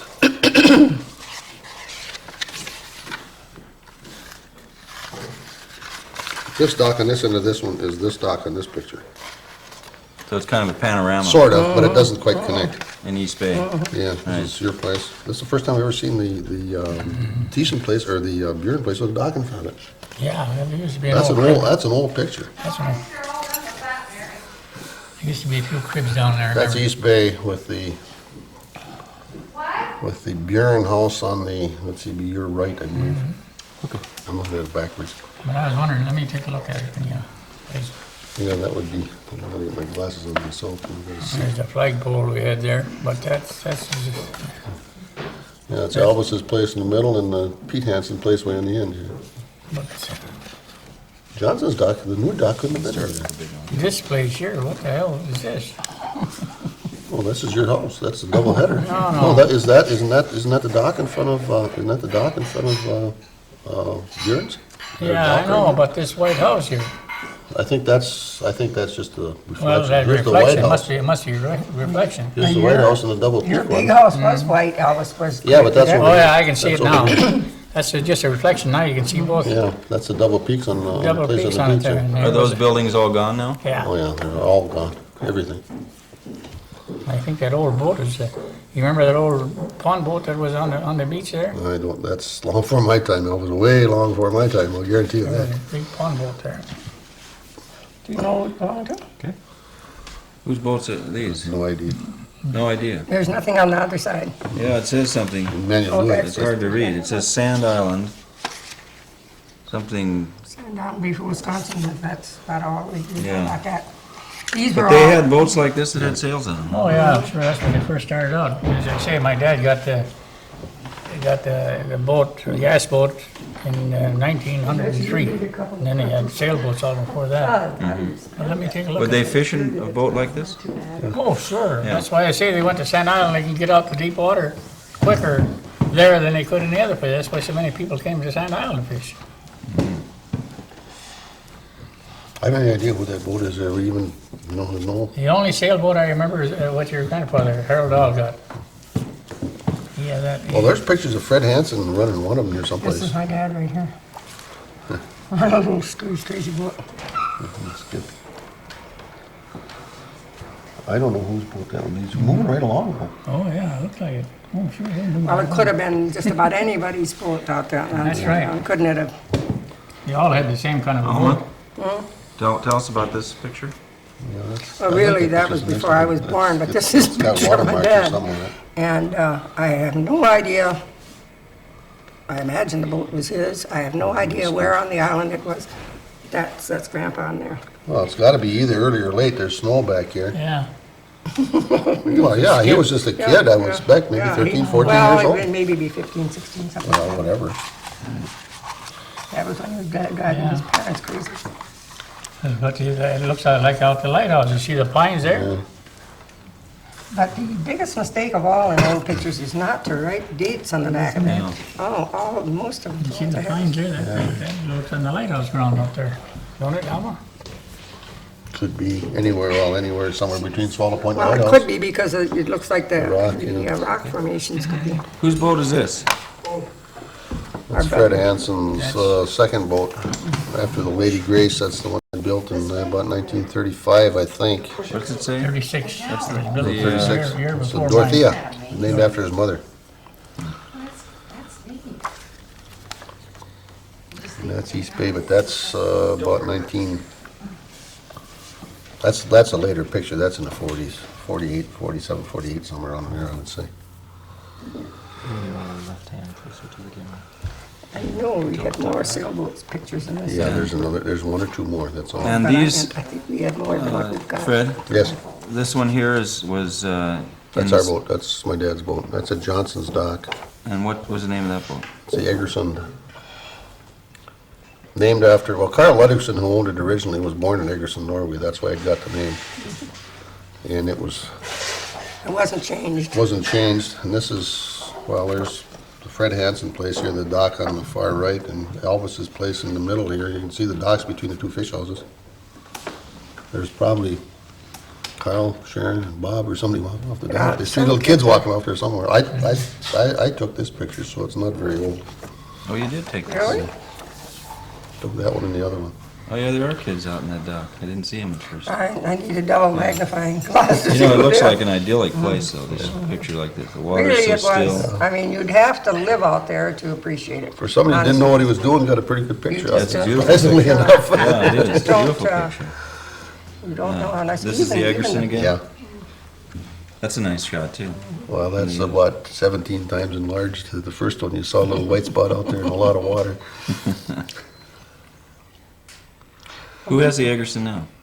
Oh, I believe with Grant Daly, it's down on the dock. It's been steel clad and it's, well, it theoretically should. It's been sunk a couple of times, went on the beach, smashed up, and, Down here. yeah, okay, it's downtown. Down by, Down at Bodine's. Bedine's, there's pull up the Across green. Yeah, it's down. Across the slip from the. Right. Now, what about, this one here? See in the back of it, it's a star, I think. I think that should be It's Grandpa a star, Dahl's. yeah. Gee, there's a lot of people on there. That was my Grandpa Dahl's boat. Yeah, There's some names on the back of it. it looks like, we used to take that boat, your My dad would sister-in-law let, could That's the take one a- that was telling me that One of story. those cards and your dad used to let Carl take that boat, the first one I went along. And we used to take the girls and we used to go trolling. Yeah, Trolling for Yeah, dogs? right, yeah. Trolling for girls. Trolling was the excuse, What did you wasn't got it? on here? that was the reason. that's Carlo Dahl the Ball, and there's some other Mabel Yeah, Dahl. yeah, I think Bessie probably named a bunch of those people. yeah. You would But probably know some of them. I can remember that, we went to York Island, and we were trolling outside of York Island. We used to do. So we went around, and of course we had picnic, the girls would have lunch with us, you know. And we went around the island, and we got in that little bay on the south end of York Island. Yeah. Just coming in there, you know, and boy, we got a couple of nice fish right coming in there. You could see the fish swimming on the bottom. So then we went in there and had lunch, and so we went. It seemed we must have went home early because your grandfather got in that boat and he went over there and set some nets. And the next morning he went over there, right, he had a snag of fish. And he says, of course we were fishing there and jerking them, you know. And he says the fish was hooks, you know, come through their mouths, you know, and they were. Yeah. How about this one? Who are these It's a kids? log boom out in front That's of your in front place. of Elvis's house. One of But your log booms there. Yeah. let me see if I that's- recognize any of them at all. There's Signe Norring.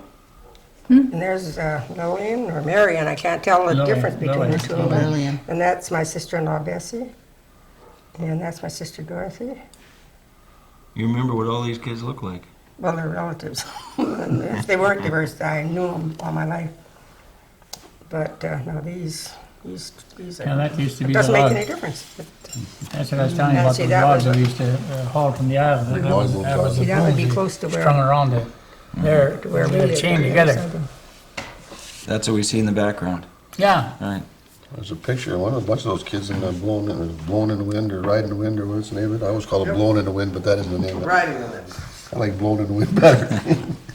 There's a bunch of them on that. So that's the chain that goes around the logs to keep them in place. And you tow well, the they whole have holes through Logs, them. chain logs, Right. chain thing. logs. Put the logs in the center, yeah. They drill holes through them about that far back from each end, and then they put a chain around that to the next one. some of those you can see, you know, on the pictures where they're attached. I can't recognize any of those, and you was naming them off, and I knew them. Well, Yeah, that was- well, I've seen You more, wouldn't have known him as kids, I've looked I at don't more imagine, pictures. right? Now, that's my Grandpa Pete Hanson, and this is my dad, and this is Linus Jacobson, and this is Herman Johnson that used to live on Sand Mountain too. Where's your grandfather, you said? This is my grandfather, Peter Hanson, this is my dad. Was that the one Linus with the Jacobson. dressing fish? Yeah. I That's think been that around a picture is while. all over Let the me see, world. that one, Well, I look there, at those. that's the one that I They're quite a- had, one of them too. Yeah, there's a bunch of them around. I've got 2 or 3 of them. Yeah, I'm sure, you know, people were bringing me pictures of my But they had one, they had parents one and there, everything. that, Ever, boy, was I Herman and Fred Oh, were dressing fish and Because- Linus Jacobson. Let me Yeah, see that. that's the one right there, I think. Yeah. No, there's 4 of them Well, here. that's Pete and Fred and Yeah, Venus and Herman. yeah. Junk like that, and it just was amazing. Yeah, that's taken the same Pretty time. strong-looking guys.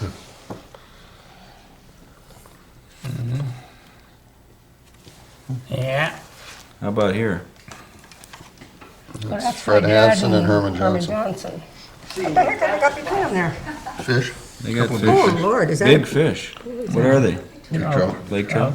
Yeah, and they said- That doesn't look like either Herman or Carl. That isn't Carl, it's my dad. Oh, Fred. Oh, That's man. Herman Senior and Fred Hanson. Yeah, yeah, now that Now looks, they look, Now they look, now that looks better, don't it? I remember them coming over and sitting in our house. See that picture there, that one you just put in your This hand one? there? This Oh, one? This one. That's a picnic at the schoolhouse, I think. I don't know who the heck it is. Yeah. I'm sure I I could wouldn't know, pick out so some you of could probably- them. No, whose house is this? That was my parents' house. That's between. That was a house that I actually was raised in. That's And what it was, I- this part was log, but they had it all, you know, put in together. And this was corrugated iron roof and all that. I love it, Marine. Speaking of, And that was 2 big rooms downstairs and 2 big rooms upstairs. Yes, And then we had, Don't in you the know wintertime, we attached. How many School, but I don't know. yeah, kids that's what I was lived in gonna say, there? this looks like. There was 6 of us, I was 2 looking for boys you. and 4 girls and my Six. parents. There's Six the house kids. over there. And the parents? All right. But see, and my dad and mother always stepped downstairs, and I think they liked it where it was nice and warm. And they That's old slept man in the Lucky. log part, and we slept upstairs. We girls slept in one bedroom, the boys in the other. They were big, good-sized bedrooms. There was, Old age fluffy. I think there was about 4 double beds in there. I suppose I'm on here someplace. Plus the back grandma, and I remember the house was the sitting room in the You've upstairs. never seen that house. Oh, you're talking about the, Yes. that's a new house. This is the one that Not the big I. house. What about this All one? right, I'm sorry. I thought- That was my grandpa's house. That's Pete Hanson. Was that was in the island too? Pete Hanson's. That was just down the road from our house. That's, he put some wood up too, didn't he? They all did. Well, you either put the wood up or freeze. But they put up more than 1 year's supply or? Well, I don't have any idea. No. No, 1 year. Well, you'd cut for this. How many cords would they burn in a winter? I wouldn't know. Well, Yeah. our. 30 see, cars, I suppose. We had A lot our. of cords. We had our, you know, wood shed right behind. It was attached to our house, so we could go right out and get our wood anytime we wanted. Well, you can see. There must have you been can a see lot the of people cords. that were out the island at that time. That's a kind of a gathering they had at the schoolhouse on a Sunday, I suppose. It looks like old man Luffield there in the front there. He was a kind of a preacher. Was he? Yeah, you bet. Oh, God, I missed it. But I don't remember, I don't remember him preaching. That's, Well, I need- how and when did they get Agat's piano out there? Yeah. I have no idea. Yeah, I imagine they took a big raft and brought it How up. did they get that Now, one? that would almost take a magnifying glass. Yeah, that is Mr. Yeah, Lawfield. the piano of that nature. How did that piano that was up to your place there? But that's what it was. It was just a How gathering did that there. come? You mean the one at the Lighthouse? No, up to your house there. You had it in the room there. Up this- to your dad, your grandfather's place.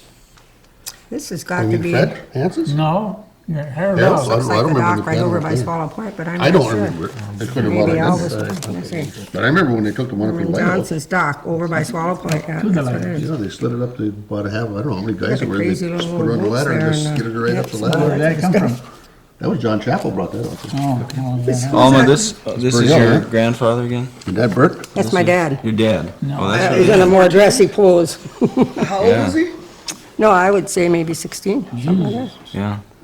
Pretty spiffed up. Yeah, that's what I say. He was Did real- by Foss. Foss was the photographer here in Bayfield? Apparently. That looks like. And they seem to have, when they had pictures taken, they seem to have a ton of them. I mean, they didn't have just one picture taken, they just had a whole raft of them when they were in the mood, they just kept flashing. These are, You know who that guy is? Biggest one, the big building is the schoolhouse. I was gonna say that looks like I'm looking at the Axel lands Anderson, over a there. cousin of mine, years and years and years Oh, that's who ago. it is, because I knew it was, that had to be someone that knew that guy, and is, he looked familiar to me, just from the pictures that, It says under here the Fred Hanson Hills. Oh, Fred Hanson at Hill. Oh, at Hills. Yeah. Oh, This is a schoolhouse. Oh, that's the schoolhouse. Yeah. Oh. That's the Get a schoolhouse picture and that's of the this. outhouse. Yeah, that's the other house. I'm on this picture too. No, Brett knows all about this is a different picture. I don't know where that one came from. I see, Axel Anderson where at Hills. Well, Hills is up here, so I assume that's where he These are was. that's probably the Odin and the Lady Grace, I would have guessed, pulled up in front of Pete's place. Unless it's the No, Anna, that's unless it's the Anna. Anna That's and the the Anna. Anna and the Lady Grace, maybe. Because she had a stern like that. I didn't even. I know, but Margaret who stole had them them? about 2 years ago. Not from us.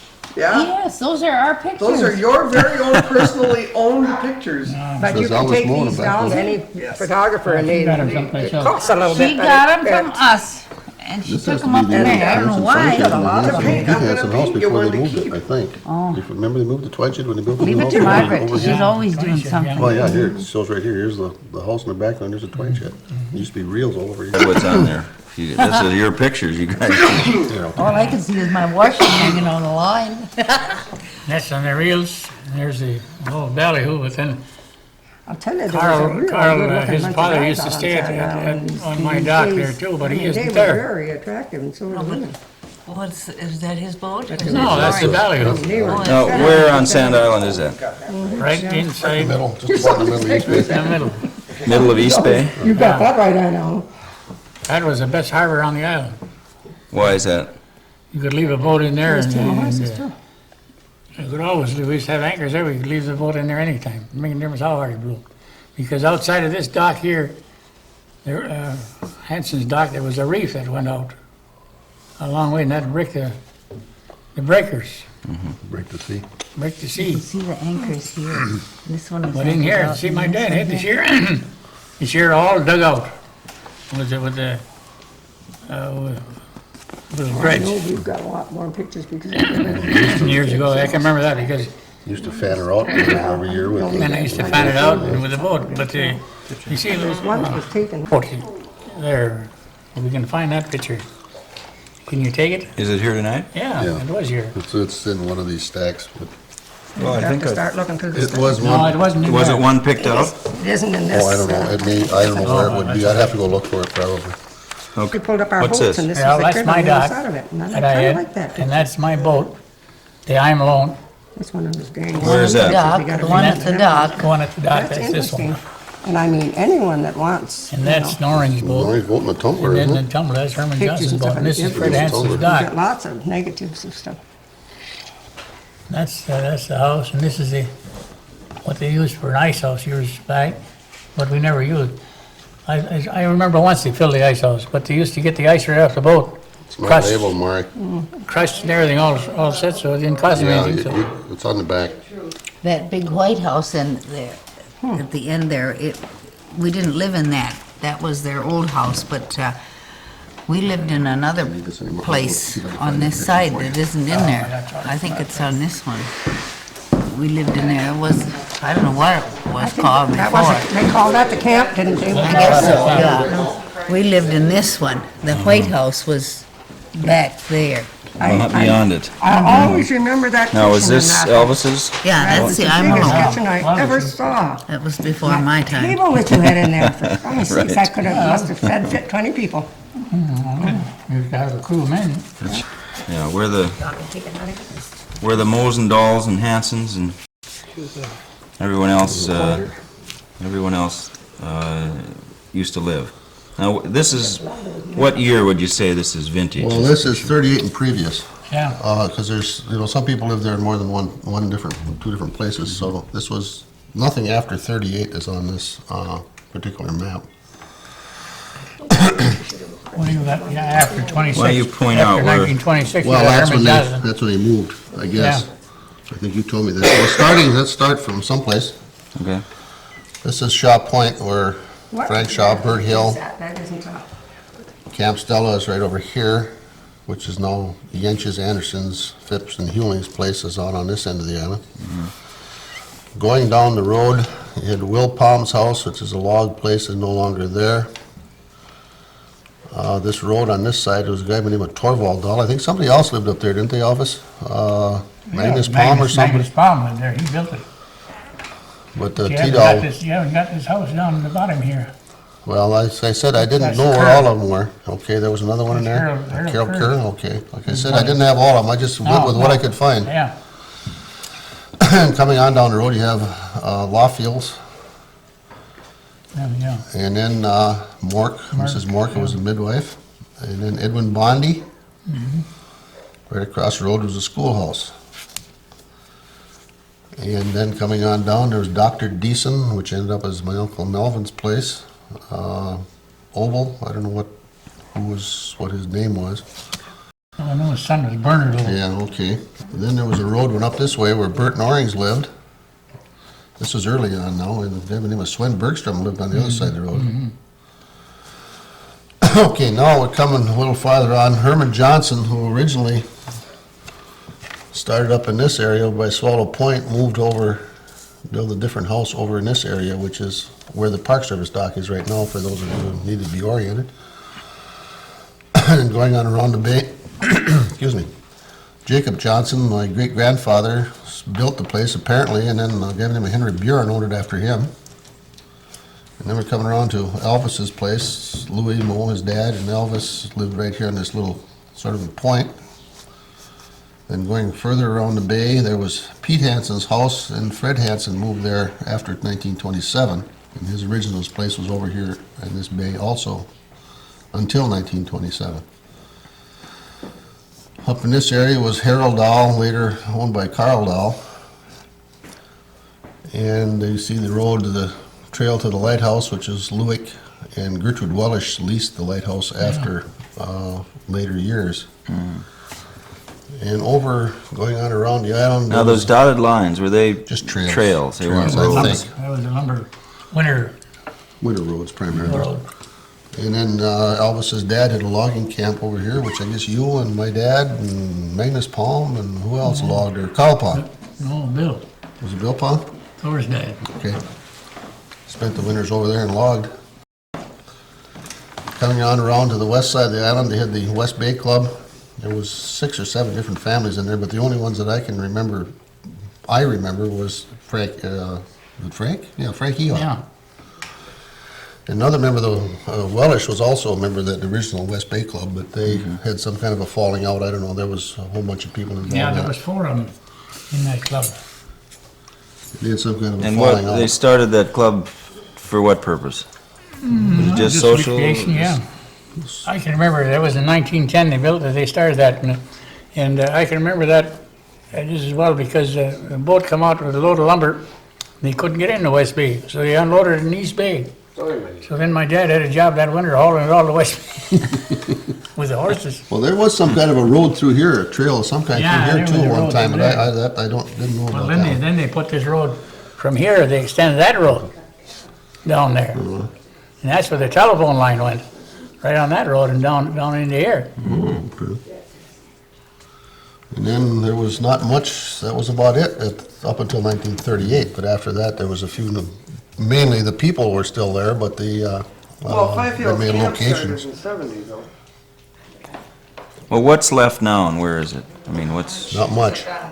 Shaw Point, or Hewlings, Anderson, Usually and about the end, of course, this one here, Fred Fred Hanson. Hanson, West Fred Hagen Hanson. has that one. West Hagen, that's, Our place, which is not shown on this, we had built a house in 1941 between Obels and Deason, which is right in here. It's still there, but I imagine that'll go pretty soon. but you don't go out there No. anymore. This place is still standing. This Obel place is still standing, surprisingly enough. yeah, but they lost that, that's the same thing that happened with that as Melvin. I Yeah. noticed on the plat book. Yeah. Well, see, Dad tried to buy that one time, but he couldn't get clear title on it, so he wouldn't buy it. But, There was something to do with the will. yeah, It wasn't probated or something, so he wouldn't buy it. but they didn't pay taxes on it. They paid taxes on it because they own the land back of it. Yeah, And something that's like the same that. thing. That's that's happening now, the yeah. Same thing happened to Mao. That belonged to the county. And then where this Bondi place is now, a cousin of mine bought the Herman Johnson house and had it moved up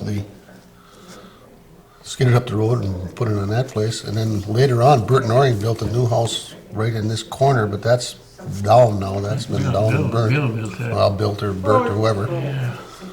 He took the barn down too. Well, Kirk Wellish's house is there, but that's new, right? Yeah, well, that's right about in this area, which is, there's another house in this area. That was built in 1941 or 42, somewhere around Right there. after the war. I remember seeing it Yeah. going by. Oh, that's right, it was built that later than ours. Seeing it being built. And of course, this dock that's been gone for years and years and years. Yeah, Lighthouse not. What about the lighthouse? Lighthouse is still there. That's It's still an standing. operating lighthouse. Yeah, they It's have automated. They have some kind of a Automatic. solar type battery operated light that works. Okay. And This that is a little out of proportion compared to what it used to be, because this is all washed out. This used to be pretty near straight across here, I guess, wasn't it, Elvis, back in the, see, this is diagrammatic, because I had to use a recent map, but Yeah, it used to be. it's cut back in there considerably. from Oh, what yeah, I- no, yeah, well, you mean there, I thought it was in Justice Bay. No. But Justice Bay looks about the same. I remember when I was kids, we always used to go over there. Yeah, nice Walk the sand beach, beaches. nice sand beach in there. Is that right? Big sand beach along this area. And of course, Louis, This is pretty much rock. when I was kids, you know, he figured that he was lighthouse keeper and anything that went ashore was his. And of course, as kids, you know, we'd do beach combing, you know, and we'd be out there and boy, he was wild. Because we were ahead of him. I remember some references in my grandfather's diary. His big thing was picking up corks or floats, inlet floats. He walked the beaches up. He had a notation there, picked up 86 corks or something today. No big deal, but Yeah. Oh, yeah. that was his thing, I guess. Fred? Fred, yeah. Yeah. Oh, sure, they used to pick up corks. Well, that's about it as far as locations. I don't know. There may be other things on there that I don't know about, but I mean that's the best research I could get up until that point. They say it's. Well, maybe the ghosts of the past still roam out there Yeah. I'm sure. I'm sure. to keep the Park Service company.